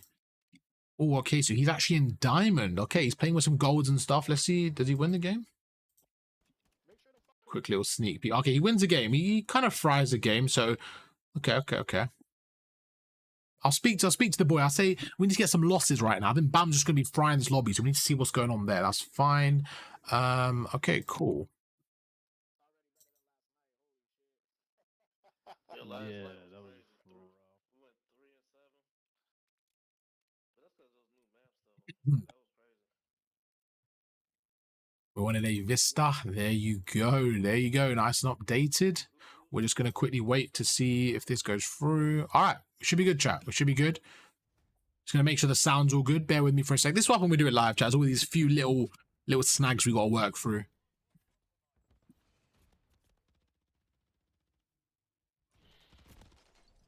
I already hear a lot of gameplay, right? Too mid. Okay, not the end of the world. Can't hear too much gameplay. That's okay. All right, cool. All right, chat, we're going to lock in. We're going to lock in. Again, if you guys have any questions, please let me know. I will try my best. Maybe I'll pause it halfway through the game. What I might do is I might pause it halfway through the game and go from there. Yeah, do you have a Discord server? Absolutely. I've got you, bro. I'm sorry you're not in the server. That's on me, bro. I tried to promote it enough, but I know a lot of people don't know about it, so that's on me, man. Chat, if you guys aren't in the Discord server, make sure to join it. Listen, for Black Ops 6, I promise you guys, I'm going to make it a priority of mine to grow the server, not just grow it in terms of numbers, but make it a very usable server for you guys. I want it to be the best server for you guys to go to and say, right, I want to play with this guy, with this team, this. That's my goal, okay? So we're going to try to work on that for you guys. I want to show you guys something. I don't want to leak anything, chat, but... Okay, I want to show you guys something. I don't want to leak though. You know what I'm saying, chat? Let me show you guys something. I want to try not to give any information away about. Chat, I want to show you guys something that I'm working on. I think Red, you know what I'm talking about because I sent it to you as well. I don't want to leak too much, chat, but I think this is okay. I don't think this is leaking anything too much. Okay, we'll put that there for now. There you go. Yeah, I think that's okay for now. All right, chat. This is what we're working on. Ready? Hopefully, I'm not leaking anything. I don't think I am. I think we're good. I've got a database that we're working through. I'm going to be speaking to individuals that I coach, people I work through. So you can see, for example, like humans. So we've got their starting rank, and then we've got like their goals, their time zone and stuff. And then we're going to be looking at their status. So for example, let's say Sifu, this was just a tester I did because, you know, I know him. Let's say he's looking for a team, right? I'll put him as looking for a team. And then what I would do is I will find people that I think are a good fit. I've got notes on the right-hand side, but I've got notes on the people as well. And then on the actual clients, I'll have like for example, Red Panther, who's in the stream now, right? I'll be like, okay, cool. He's looking for people with this. So I'll find someone. So imagine I find someone else that's serious about going pro, but they're looking for a teammate. They're in about Silver 3 and they're from Amsterdam. I'm like, you know what? I'll speak to them separately and you guys, and then I'll think, oh, these guys are quite a good fit for each other. And we'll go from there. That's what my goal is, to get my database to like 100 people. I think we can. I've already got like 20 people I need to add to the database, and I'm excited for that. I think that'll be a really cool addition. So look out for that. It'll be coming out in the near future, chat. But yeah, let's get into it. All right, perfect. We're gonna start the VOD review now. Okay, let's go. Let's run it. Make sure everything. Okay, we should be good. We should be good.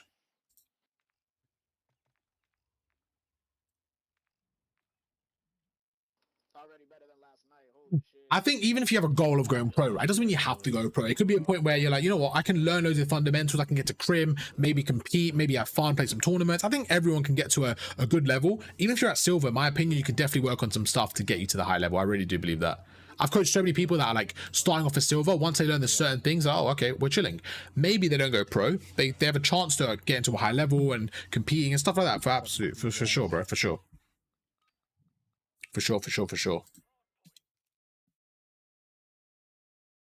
All right, let me start the recording and we'll go.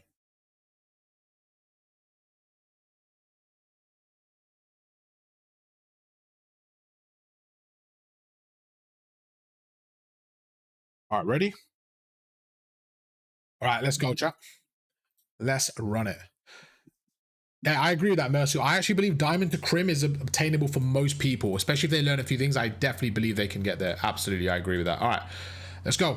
Just to make sure everything's good. So we have the gameplay on the right, which should be like that. A little bit annoying that the bottom bar's there, but it's okay, not the end of the world. And we should have tac maps nice and up and running. All right, let's go. I agree with that as well, bro. You just started, so I think you definitely got room. 100%, bro. Yo YouTube everyone, welcome back to the channel. Today we're coaching the boy Bam Bam. We're going to be going through a VOD review, going to be highlighting his gameplay, showing you things he did well, things I think he could have done slightly better at. Let's go right into it. Starting off in the break here, going to go through, going to chuck his equipment, and he ends up, okay, let's back away a little bit and just kind of go through what's going on here, what's the main approach. So before we get into it, Black Ops 6 is just around the corner. So what we're going to be going through now is we're going to be focusing less on specific setups from the map and focusing more on intangible things that we can move into Black Ops 6 and we can use. So as we go through, the first thing is the break. The break is so important to get a good break. And the one thing I always recommend people using off the break is this thing right here. Your stun and nades are crucial because the enemies don't have a trophy. So you want to be using it. So off the break here, my first thing I would say is you have a second or two. So this is about understanding the map. When you understand this map in specific, right? You should know that, okay, what happens is the blue team actually get there a second before. So in this case, we go through, the blue team get their second before. So let's actually have a quick look at where our team are set up. We're going to keep Bam as blue number one. So first thing I find interesting is playing with teammates. So that means he's got a team or he's playing with teammates, which is very, very interesting because we want to see how they play as a team. And he's also got his comms there, which is great. So he's clearly trying to win here. He's got a team, he's got the comms, he's got all the right ingredients for success right now. So immediately, my first thing I would say to Bam is I would recommend with your stun, before anything, just chuck a stun at this door here because you know they're more than likely going to smash through the door and you can at least delay their push or be annoying. So he goes through and you can see just kind of right now, you see he's like switching his weapon, being a bit like all over the place, and you can see straight away he stuns now. A bit too late, he's not behind cover, he's quite weak here and he's kind of panicking a little bit, and you see he gets killed right there. So I would say just a slight little start there, maybe just chuck your equipment out the door. For me, is a big play there. You can see Chaos go through to the far left, so I'm interested to see, okay, so in terms of off the break, right, I would say off the break, they could have done a bit better here. So this is where I think as a 4-stack, I could be a little bit more harsh because we have comms there. We have 4 people communicating. So we should actually have a perfect break. So if I looked through, what would I want as a break? I would want something like this, to be honest with you. I would want one person on the right by the bridge. I would want one person standing on this head glitch, just making sure that nobody can go through this area. And I would actually want 2 people in and around the hill. I would want one person there, and I would want one person just kind of being my wild card. The wild card for me is a player that's going to help everyone else. If number 3 needs help, he goes here. If number 1 needs help, he goes there. If number 2 dies, he goes to the balcony. You see? So this for me is your wild card, and I think he's very important. Let's go through the spawns real quickly. This is your spawn for P1 from both sides, so we know what we're working with. Let's continue and see what happens there. So off the break here, I think one thing they could have done better is they could have had somebody pick up that gap pair. You see immediately, let's see where they go. So they send 2 people to the left, but no one really picked up the middle there. And for me, that's the issue. Like right now, if we pause it, I'm not really sure what happened there. If we, again, back away, sorry for keep rewinding here, but I think this is really important to note here. Just off the break here, you can see you have, oh, okay, so there's 3 of you coming through here. So right now, if you're going to send 1 through the left, if you're going to send only 1 through the left, he has to pick up that middle. For me, the most important choke point is 2 areas. One is this front door. One is this front door, and 2 is this middle area. Because what you don't want to do is you don't want to let them come through middle and kill your setup, right? But you can see what happens. The player actually doesn't go here, he goes far left here, and you can just see straight away the disconnect between the setup that I wanted and the setup that we actually get. And right now, again, if this is the setup you're going to choose to have, you and your teammate need to coordinate. One of you needs to stun the door, one of you needs to stun the left. Look what happens now. Your teammate is nowhere near there. So he's nowhere near there. He's watching the push through like this. And you can see how the whole middle map is open now? Imagine the red team right now, they're going to send people through here, through there. They have this whole area to kill you from the side, and it could have been avoided just by having a teammate pushed up a little bit. So again, this comes down to communication and having a nicer break there. We go through, you see you're stunned, you're both watching the front, you end up getting traded now. Again, your teammate's nowhere near, he gets traded, there's 1, there's 2, and you guys lose the team fights. Again, we can't rely on that because now your teammate's by himself on the far left. I'm just not a fan of this break in my opinion. I think Theory has to do a better job of helping you out, okay? It's not his fault, I'm not trying to single him out, but as a team, just kind of discussing and saying, I think we're better off having someone middle. It's probably more impactful. We're going to go through. I don't mind the bait and switch from you guys, kind of going across, being aggressive here. Again, it comes down to a few things here. They can't have a trophy system yet, right? So let's use our equipment. Let's use our grenade. Right now, we know where they're coming from.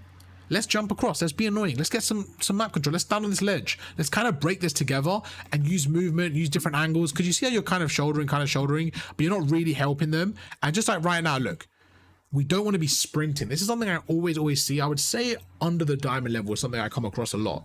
Is when you're pushing a choke point, when you're pushing an area where you know people are, you want to avoid the sprint. Because right now, You see you're sliding in, you're technically going into their pre-aim, you're always putting yourself at a disadvantage. So we've got to try to avoid that sprint if we can, and kind of just work on being more prepared for the gunfight. And now you're seeing from the first hill, you guys are constantly behind. So one thing here, Bam Bam, is what I don't want to see once again, bro, is I don't know what's going to happen, so I like to pause it and kind of predict, right? But we can see that someone's around there. So if we look at attack maps, what does that really mean? What does this setup really mean right now if we pause it? So the first thing we want to talk about is spawns. We know we're spawning here, so we're going to call this spawn 1. This is our spawn. We'll always refer to our spawn as spawn 1 to make it easier. This is spawn 2, okay? So we know this is spawn 2, this is spawn 1. Nice and simple to start this one off. As we go across here, where are my team? We have someone on the hill. The kill feed shows 1 and 1. That means there's going to be 3 people each from both teams currently. So we have a teammate behind me. We have one on the hill, and we have me over there. And we have another teammate, looks like he's maybe on the right. Something like that. So maybe one just spawned, something like that, okay? Now, we don't know much about them. All we know is they have one person roughly around there. And I would say one just died, so one's going to be there. We were looking for 2. I'm going to assume that one's around middle map. And I'm going to assume the other one, I'm going to just assume he's going around there. I don't know. I'm just going to assume. Let's say he's there. I'm going to assume, okay? In this assumption, what we don't want to do is we do not want to sprint forward and run into this area and just die. We want to shoulder it. We want to use our equipment. Remember, we got our equipment. We want to be annoying here is a key feature. What I would say is we actually want to stretch the map. I want to go left here, stretch the map, and try to just get some map control. I don't want to run in with a submachine gun because this is a very easy cut. If you look at attack maps, if somebody's sitting on this head glitch and you run in through this area, who should win the gunfight? I think it's quite fair to say that they should win it. Let's see what happens. Let's see if you run in. And there you go. Just like I mentioned. But in this scenario, they're not ready for you. And it really comes down to the level of lobby you're playing at, okay? I think in this level, you get away with it. I think you're a better player than them. But again, it really comes down to, imagine if that guy was on the head glitch. What's stopping him from being on the head glitch? Not really anything, to be honest. So it really comes down to being more cautious here and not letting the level dictate your play. Because in my opinion, they could easily, this guy, if he was 2 seconds ahead, could have been right there. So just about being a bit more cautious there. Now, maybe you were ready for that. I just want to kind of raise that point in case you won. I don't know what's going on in your head in these moments. So for me, it's kind of about just painting a picture and for you to plug and play and say, right, no, I did know that. I wanted to shoulder. You see what I'm saying? So I want you guys to just be a bit more aware of the potential dangers. That's what we're going through today. Great play there. Going through. So right now you're going across and you're being a little bit in their face, and I'm okay with this. I see the movement there. I will say maybe I kind of it looks like you're trying these new mechanics, which I'm a big fan of. It looks like it could be a little bit smoother. Again, maybe I'm being a bit harsh there, but in terms of like, I think you can go in the private game, just keep working on them. But I can see you're definitely working on these mechanics, which is great. 2 people go down. You see one up top there. Again, it just comes down to one of those where you call kind of bad timing, he goes behind you. I think it's one of those where just picking a more, I would say in this scenario, what would I say? I would say it's not a bad play. Like, you get a kill, you push through, your teammates on the right, you're going across. It's definitely not a bad play. It's definitely not a bad play, but it's just being more decisive. Like right now, as soon as you go through now and you see no one there, it's just about being more decisive and saying, right, how can I get that killer kill? How can I get that killer instinct? I'll be like, maybe jump up here, watch that ledge. If no one's there, then you go prone and watch this area. You see what I mean? Like, imagine if you're playing up here on this box and you just prone. You wait for someone to run through. If no one runs through, you watch the ledge. You see what I'm saying? Just having that killer instinct and getting to better positions. Again, small differences I think could have been a bit more helpful there. Instead, you see how you back away and you're kind of just like walking and you're not really sure where they're coming from, and you're looking to the right. Like for me, you're kind of in the middle, and they could come from different angles. So right now they could come from up there, they could come from your left, they could come behind you. So I think just being on that ledge would have been a little bit more impactful there. You probably would have got that other kill as well. So small things there. You're gonna spawn at the back. Let's see what happens there. Let's see what happens in this scenario. So great stun, good use of a stun there. Great play. I'm okay with this. I would be a little bit more aggressive just because your teammates, your enemies on the left there. Again, one thing for me personally is like, you're playing in this lobby that I think you're just better than. So it's going to be really hard to criticize your gunfights because I think you're going to win most of them. But just about your decision making, we're going to try to get through here. So again, just being more cautious here. Like, you say you're running with your pistol and your dolphin dive and you're switching. Just be more clinical there. Just keep your weapon out. That's fine. Great kill. Fantastic slide cancel. Now again, this is where I can be more picky, right? Because I think I see you're a diamond and you're going up against golds. So for me, that's a whole rank difference. So it's hard for me to be critical on your gun skill. But what I can say is scenarios like this, what should we do? Well, first thing we got to look at is we know where the opponent is. He's on the hill. He's going to be pre-aiming this head glitch, okay?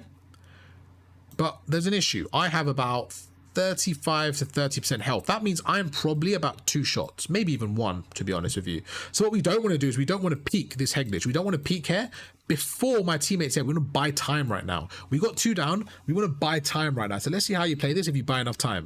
You go through. Great play. Great play. You buy the time. I'm very happy with that. For me, that was exactly what I wanted to see. Really good stuff there. You now know the seconds on the right. We got chuck and nade up here, but really happy with that. I love the way you played that. I want to rewind it and show everyone at home. I think that was a great play mechanically.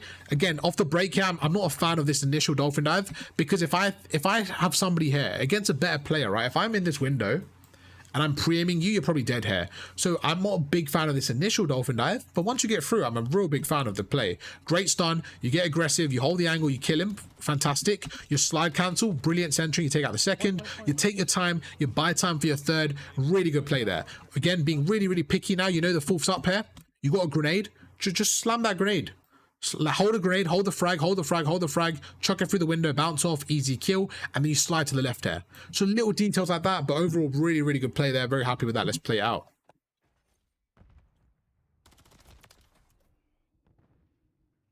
Two go down, you're going to sit on the hill. I'm okay with this again. So one thing I would say right now is, you know where they're coming from the left-hand side. Let's see how you play this. Again, that grenade, just being a bit more critical there, like chucking it in the window. You knew they were coming through there. Shoulder right now. I don't mind you shouldering. This is fine. I love the aggression. I love that because your teammates on the left. Really good stuff. Really good stuff there. So you definitely have a good understanding. You definitely have a good understanding.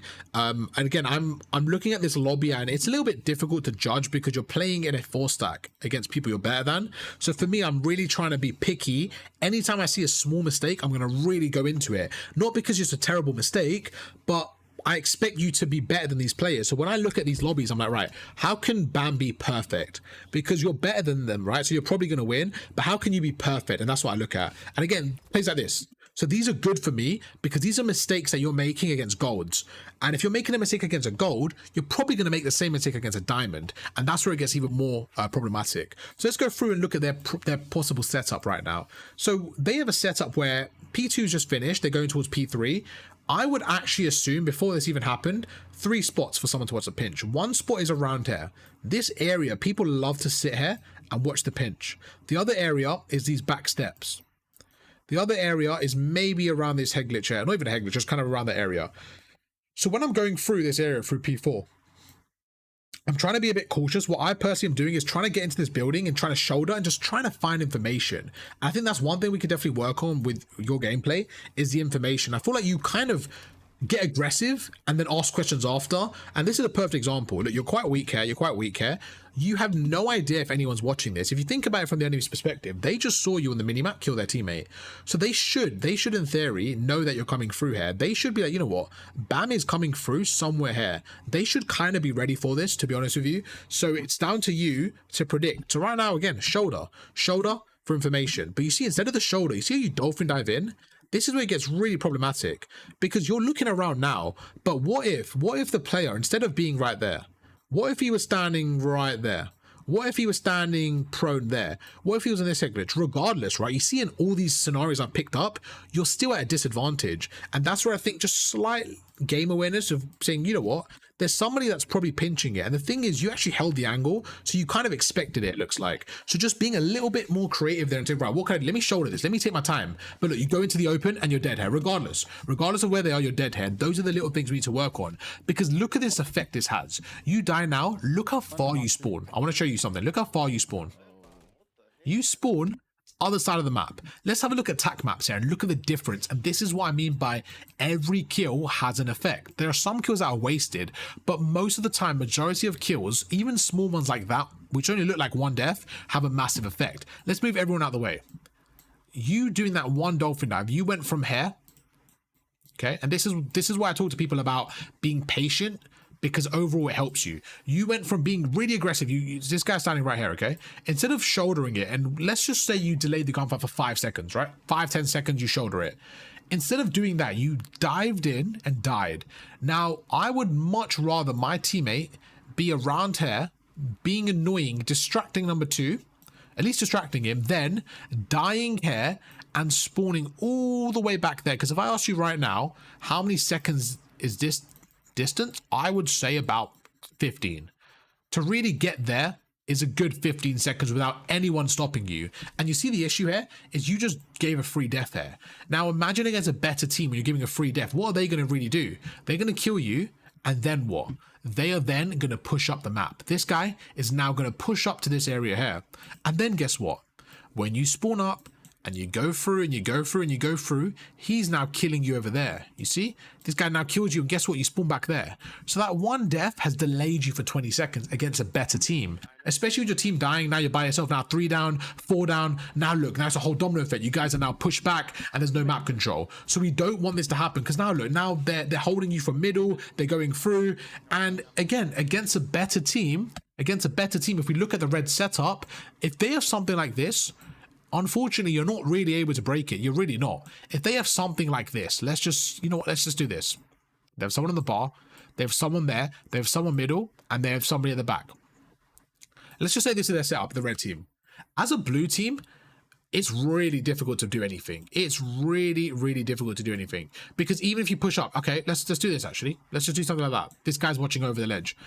As a blue team, like, you're pushing through the right, it's so difficult to break the hill. You're more than likely going to get 1 or 2 devs here, and you're delaying the push. So it really comes down to the team you're playing against. In this scenario, this is the exact situation I pushed. Can you see the blue team here? This is you guys.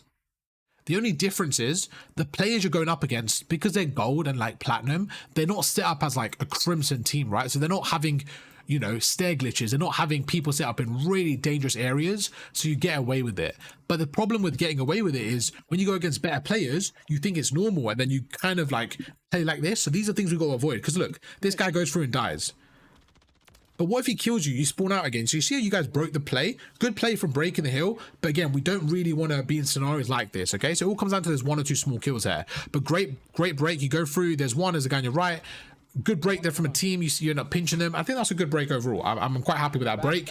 And you end up spawning on the side here. 20 seconds left. Again, yeah, I don't mind you. I was going to say, I don't mind you pushing old, to be honest. Right there, like, even just these little flip-flop things, like, bro, just commit, because you're wasting seconds and seconds and seconds. And what you're doing is you're holding the bad spawn.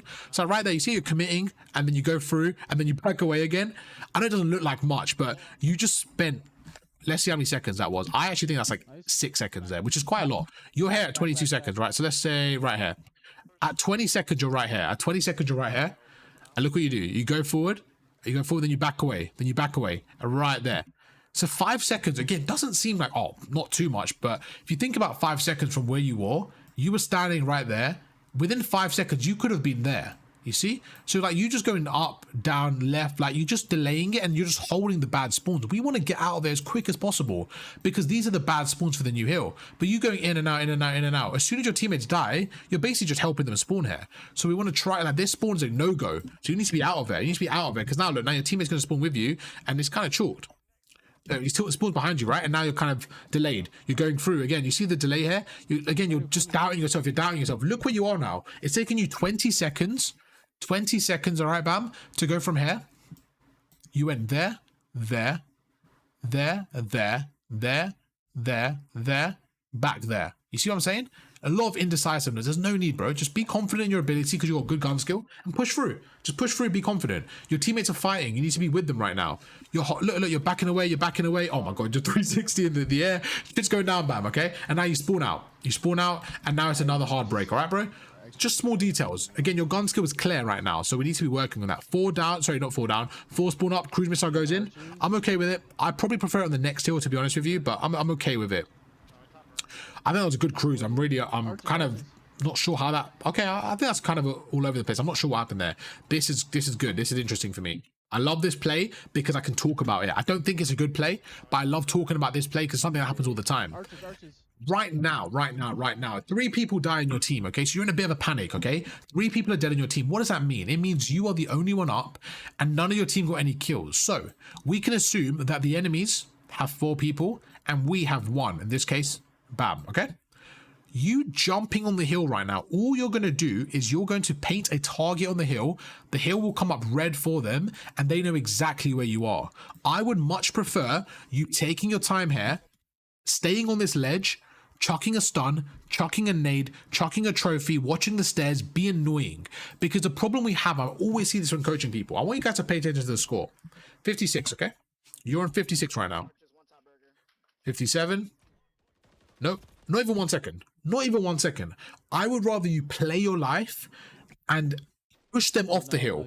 Instead, you jumped on the hill because you're like, oh, we need to get time, right? But the problem is this, now you end up losing. You didn't get any time there. So I'd rather you play your life and just trust your gun skill because you're a good player. Trust your gun skill, keep them off the hill, and buy time for your teammates, okay, bro?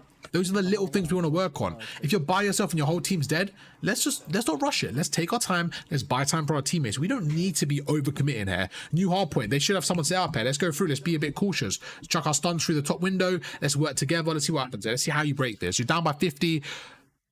I'm not a big fan of this. Again, for me, it comes down to map control.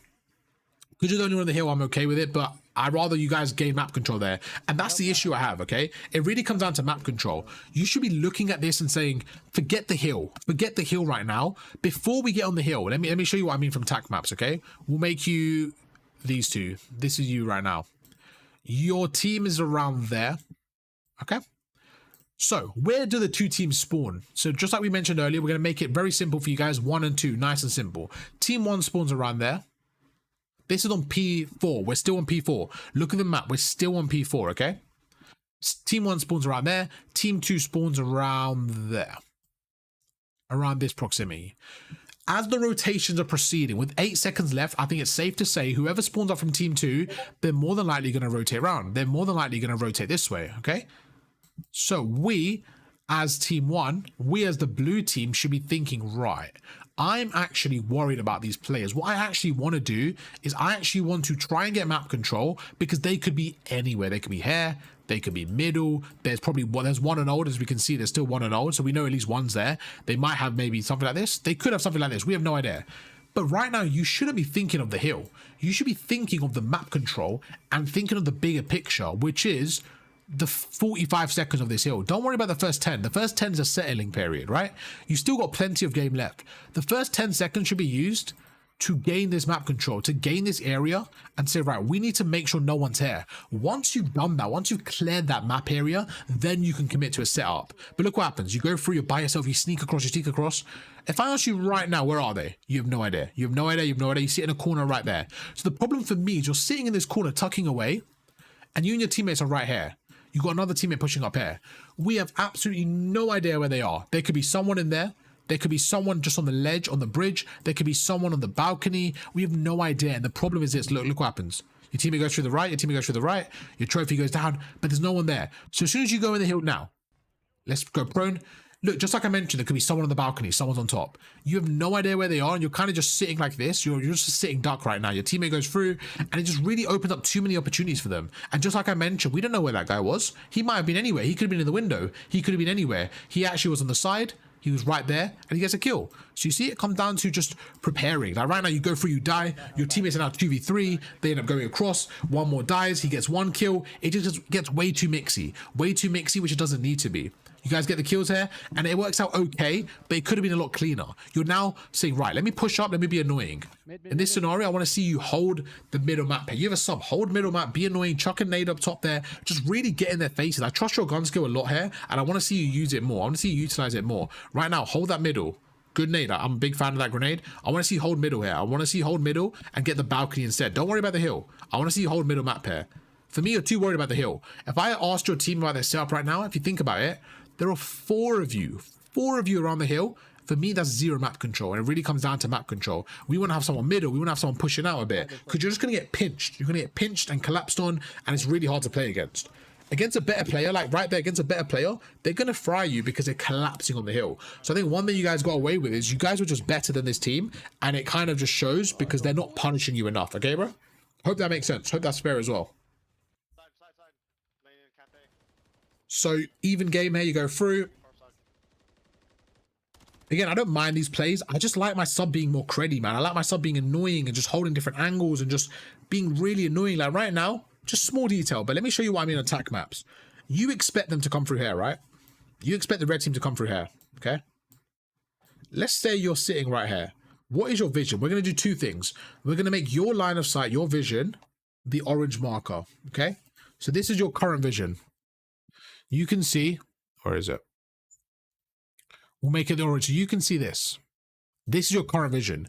Now the blue marker is what I would have preferred you to do. I would have preferred you sitting on this ledge, just head glitch in this ledge for a second, just for a second, okay? As you're sitting there, guess what you can see? You can see this whole corridor. You see the difference between the orange and blue marker? Just from you turning your head, you can see this whole area. Now, I don't want you to sit there and get beamed, but shoulder it. Why not shoulder it? See that area. Once you know it's clear, you wait there, you wait there. You get the first kill. Imagine he runs through, you get that kill. Then you back away. This should be your second spot because it's a more of a creddy spot. But first we need to get map control. We need to see where they're coming from and be annoying. You see right now, like you're holding it, and look at that. He runs in. But the problem is this, what if his teammate's right there for the trades?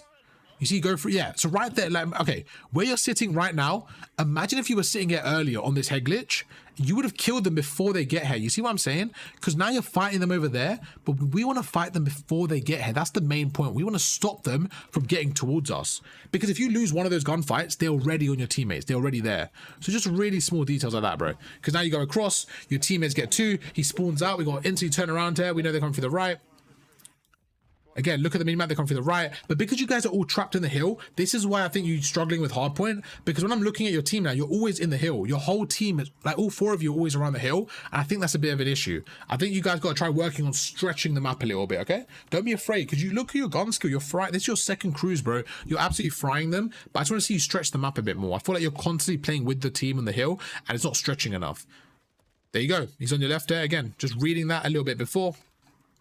You should never win that, bro. They just like, you're just so much more talented than them, unfortunately for them. You're just a lot better than them. You go through. This is annoying for them. And this is what I mean by good play right there. You're being annoying. Now you're going through middle. Watch your left here. You see what I'm saying? Like, you're just being annoying. Like, for me, this is a great angle. Great angle. Your teammates should be good. I was going to say they could potentially flip here. I still thought it was a good angle, to be honest with you. It's just one of those where they could potentially flip. But with four of you there, it's just about understanding that maybe, okay, have I pushed out too much? Have they flipped? Maybe have somebody back away and kind of check. They could have just pinched through the other side through earlier. It could be multiple things right now. You see how you have your whole team on the right. Maybe one of them backs away and holds middle earlier. Just little things like that. Because now you have someone behind you. It just comes down to a disconnect. Maybe they split spawns. Maybe you left that open for too long before. It could be anything there.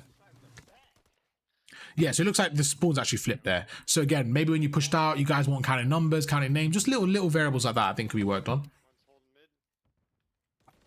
Okay, you're by yourself. So the first things first is first guy. And this is what I mean. Just this little discipline there, bro. Your gun skill's great, but then you do things like this. Like, look, how do you know he's not in the window? If I asked you right now, how do you know he's not in this window? How do you know he's not watching over his teammate? Because I don't think you can know that because we don't have the information. We know someone's on the hill, sure. But how do we know they don't have somebody watching the window? I really don't think we can say that for certain that that's the case. So right now, if he's in the window right now, I'm fairly certain he fries you. If he's in the window right now, I'm fairly certain he fries you. And it comes down to that. Just not making plays like this. If you're going to jump to the ledge because you see a player, just be like, okay, let me jump to my left so I'm out of the way. Because what you did is you jumped out into the open. Like, why not jump on this left ledge here? So at least you're not in the way. Like, back away and jump on your side. Because you jump right there. What if he's behind you? You see? What if he's in the window right there? He wasn't in this case. You go through, this guy's looking at you, you end up dying. And again, just giving your opponents a chance to get back in the game, like back in the gunfight, which we don't really want to do, okay? 15 seconds there for start rotating. Again, comes down to angles. I think that was a good play from him. Just stay glitching. Let's see what you do here. You're with your teammate. There's one. Okay, it's a little bit unfortunate, to be fair, because your teammate was there. I don't mind that play. I get it. Good play from him. Again, you spawn out though. So just like we mentioned last time, it's the same thing. So we don't need to spend too long on it because it's a very similar thing here. Okay, Cruz comes in. Interesting. Let's see what happens there. I'm curious to see what happens there. So if we pause it, you can see they're all collapsing on the hill. There's two of them on the hill, one through middle, one through the stairs. Okay, again, so that's 2 cruises and no kills. Now, sure, you're gaining map control, but it's something we can work on and say, right, maybe we need to be doing our cruises in better positions. Maybe we got to be doing cruises where our teammates are in more, powerful positions. But at the end of the day, your cruises could be really impactful there because it might have brought them towards your enemies. So when you get a cruise, don't think just about the kills. The map control is also a big factor.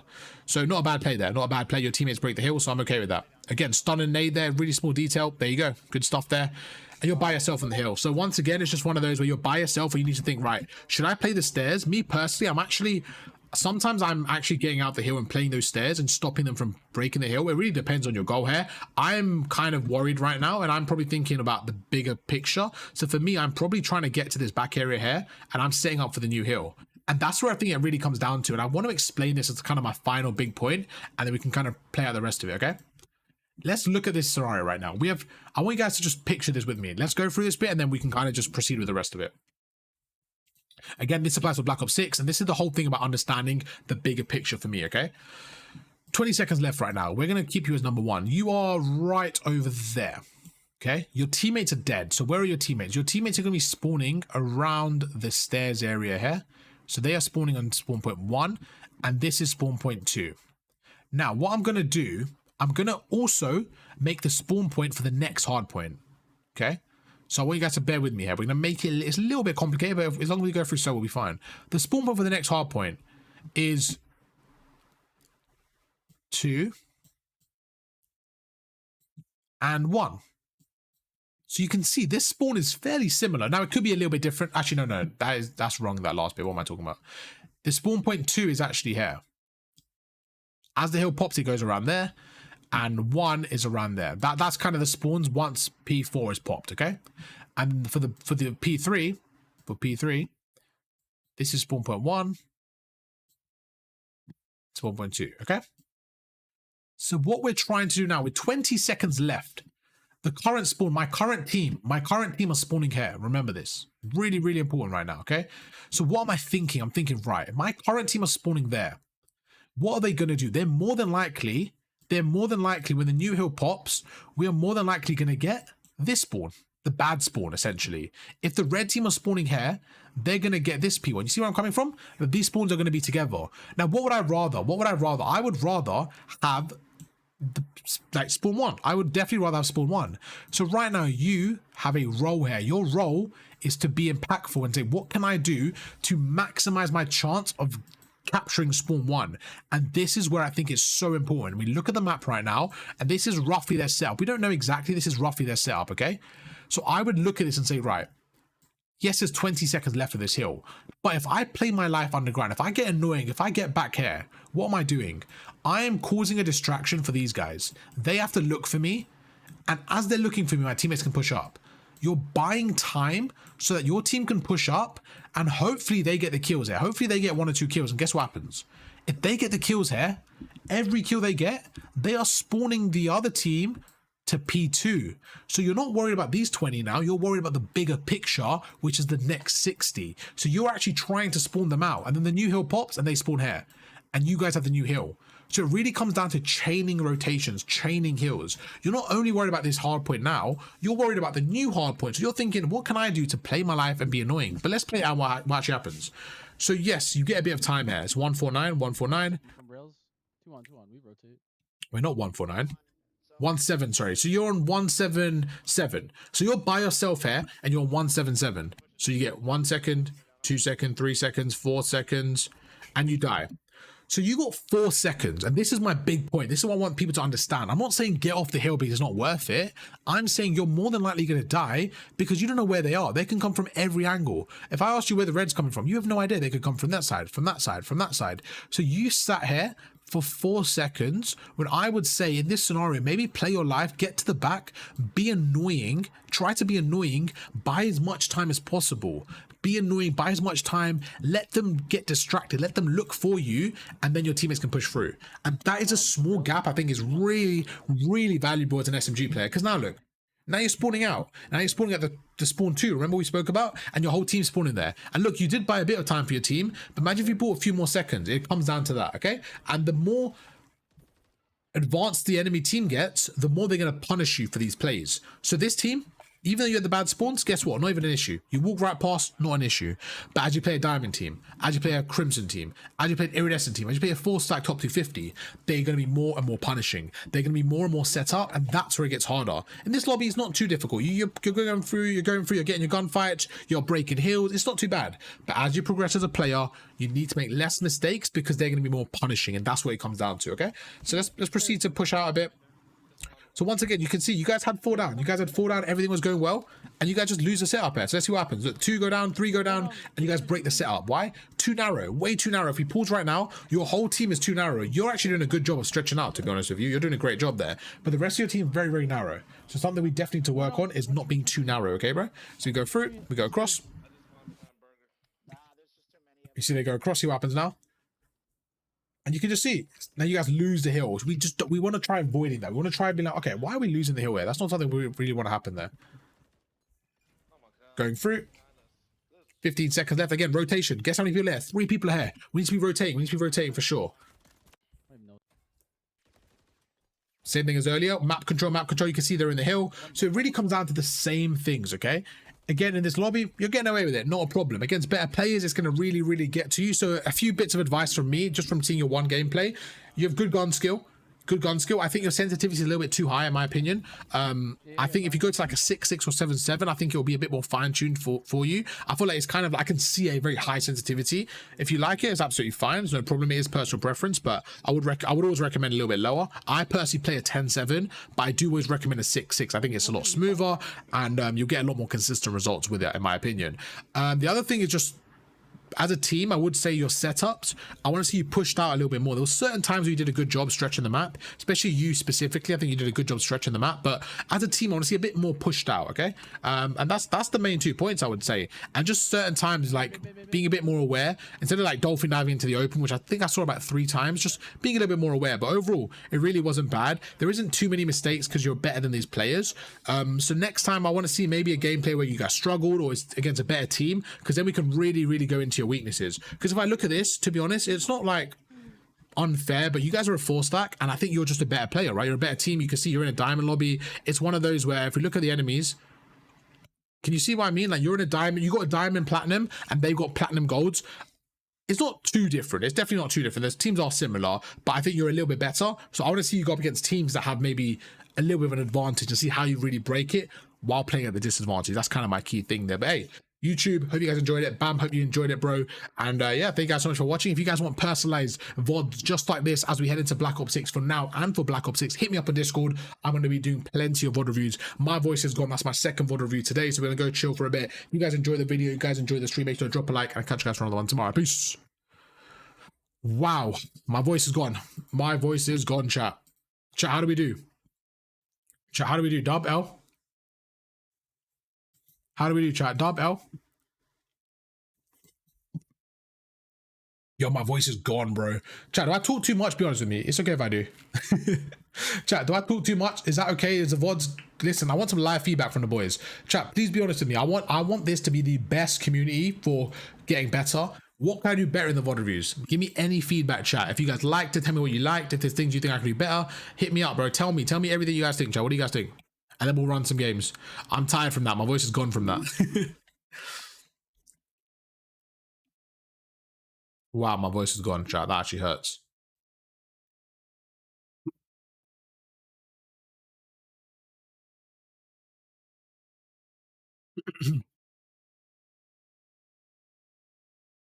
I love that, Merc. I love, yo, Merc, bro. Would you like to do a VOD review like that, bro? So we were speaking earlier. That's kind of the thing I'll go through. But because you're Crimson, I'll be even more harsh on you. When I say harsh, it's not like rude. It's more like getting you guys to like be perfect, because I don't expect anyone to be perfect in game, by the way. But if we can work on it and get you closer and closer, you'll feel like, oh, okay, I made 7 mistakes today. I didn't make that yesterday. You know what I'm saying? Like you go through and you fine tune the little mistakes, and that's the key thing. That really is. Bro, you see that one mistake in Crimson, yeah? It punishes your whole setup. People don't realize it's such a big thing. Man, go with a follow. Let's go. I appreciate that, bro. Thank you. I appreciate that very much, my man. So chat, we're on PS5 right now. I haven't played on this. I think I'm going to be on 60 FPS, so it might be chalked. We're going to try one game. I don't have my scuff either, so it's really going to be difficult. We're going to try one game. If it doesn't work, we're just going to chill for today. My voice is going already. Chat, I give it all for my VOD reviews, bro. I give it all for my VOD reviews, chat. Hope it shows out as well. Do you guys have any feedback for me? Do you guys have any feedback for the VODs? Any questions, any feedback before we proceed with some gameplay? How was that, chat? How was that? I have fun with the VODs. They take a lot out of me, man. They take a lot out of me. They're a lot of energy, a lot of my voice goes as well, man. Like my voice is actually gone. Like I spoke so much for the last hour and a half. Like it's difficult sometimes to just keep on talking and talking and talking and giving it my all, and I try to be fast and engaging, and it's quite a lot, but no complaints from me. It's just one of those.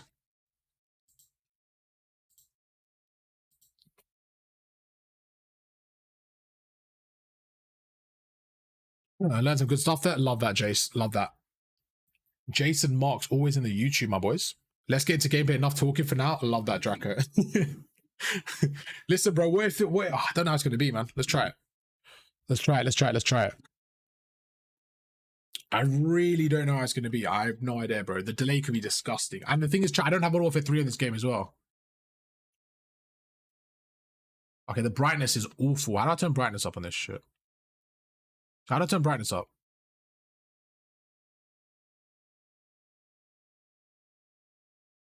Bro, where's brightness, chat?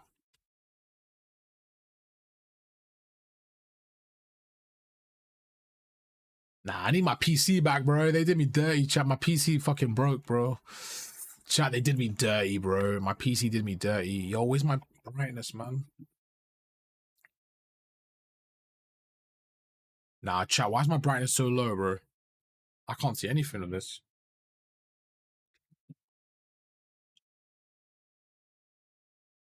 Alright, let me try changing up my actual PC, you know what I'm saying, chat?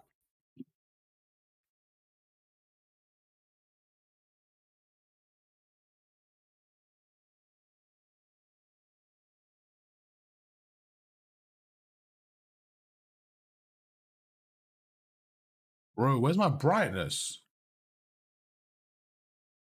Nah, I can't lie, bro. I can't find my brightness, chat. I'm trying. Yeah, yo, listen, Merc. If you hit me up, bro, if we do, like, for example, a few sessions, I'll give you a nice little discount, and we'll run it like that, bro, for sure, man. I like working with people long term, so I don't want to just do one session and try to like make as much money. You know what I'm saying? I'm honest with you guys. I want to work with you guys long term. So I'm like, yo, what works for you price wise, what works for me, and we'll make it work together, man. Because for me, it's like my business as well, right? So I don't want to just like do it for free, because honestly, it's really difficult, because it's like basically my living, so it's quite difficult. But if I can do something cheap for you guys that's like affordable and you guys are happy with, that makes really happy for me. That's the way I want to do it, chat. I want to do it so it's fair for both of us. This is disgusting, chat. Oh my god, this is not my PC, bro. Oh no, chat. I'm used to 300 FPS, bro. I'm used to 250 FPS. What is this? And I ain't got a scuff, chat. I ain't got a scuff, so I'm playing stick and move, bro. Nah, this is not it, bro. This is not it, chat. I don't know what to do, man. Yeah, I got you. Hit me up in Discord. Yo, chat, I don't know what to do because I ain't got my scuff. It's going to be really hard to play. I ain't used to this at all, bro. I'm playing on stick and move right now like this. I feel like I'm playing a challenge video. Nah, bro, I can't play like this. No, I'll play one game. I'm probably not going to be able to do anything, chat. I might have to just wait till my PS5. I might have to just wait till my PC gets fixed in like 2 weeks. I can't do anything. That's crazy.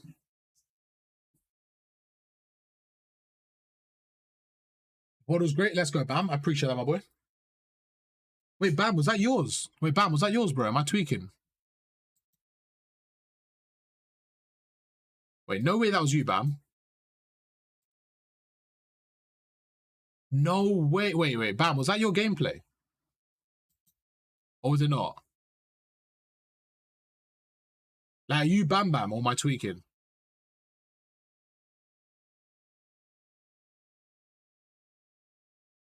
Wait, that was you, Bam. No way, bro. Yo, what did you think, man? Bam. I was about to hit up on Discord. That's your first gameplay. So I'm gonna send that to you. I'm gonna upload that for you tomorrow. What do you think, bro? No way, that was you, my boy Bam, man. Chat, show him some love. I didn't know it was him. That's on me. I'm so sorry I didn't even see that. That's so funny, bro. You don't let time. Yo, honestly, you're a good gun skill, but you're frying people you're better than. You know what I'm saying? You're frying people that you're better than. So I think it's like one of those where you're making a lot of fundamental mistakes, but because you're better than them, you're not getting punished. So it's kind of hard to see. Chat, this is not it, bro. This PS5, unfortunately, is just not my PC, man. I've never... Oh, I miss my PC, chat. I miss my PC. Chat, I miss my PC, bro. I miss it. I actually feel like I'm playing on a PS2. This is insane. I'm on a PS5, bro. I'm so spoiled. I feel like I'm playing on a PS2. How do I can't play on this. Bro, I'm a bot. Oh my god. Bro, it's not even just a PS5. It's because I'm on I have a scuff, right? And now I'm playing on. There's 50 people in the lobby, bro. What is going on? What is going on?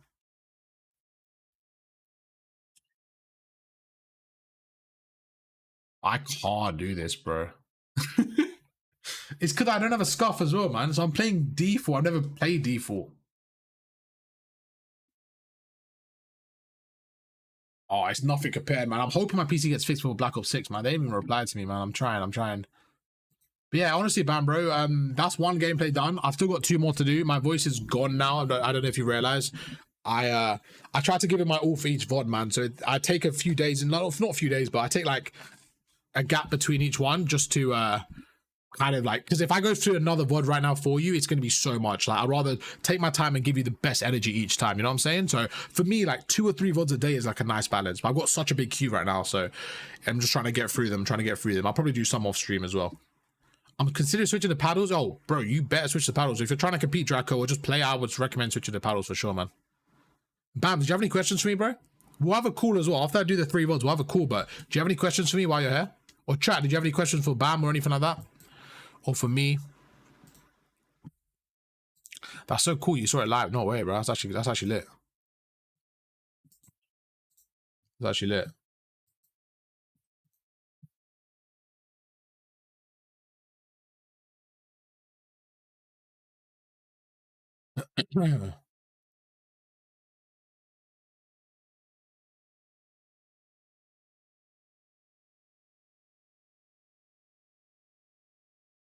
Yeah, no, for sure. Yeah, Bam.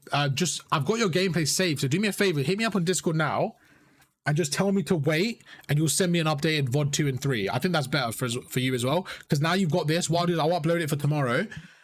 Over the next few days, just get a different gameplay, and we'll go from there, right, bro? I won't do your 2 and 3 now, but just message me on Discord so I remember that, and I'll update you. Okay.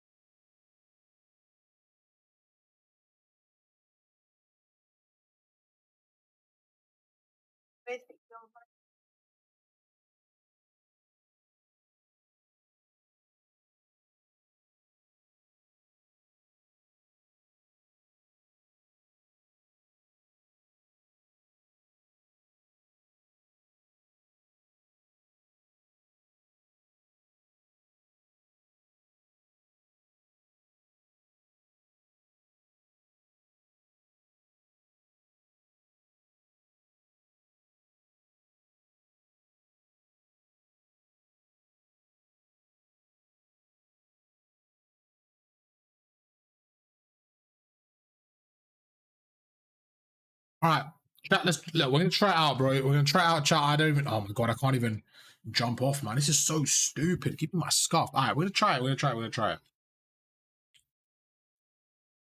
Why am I in a 3D parachute? Am I tweaking?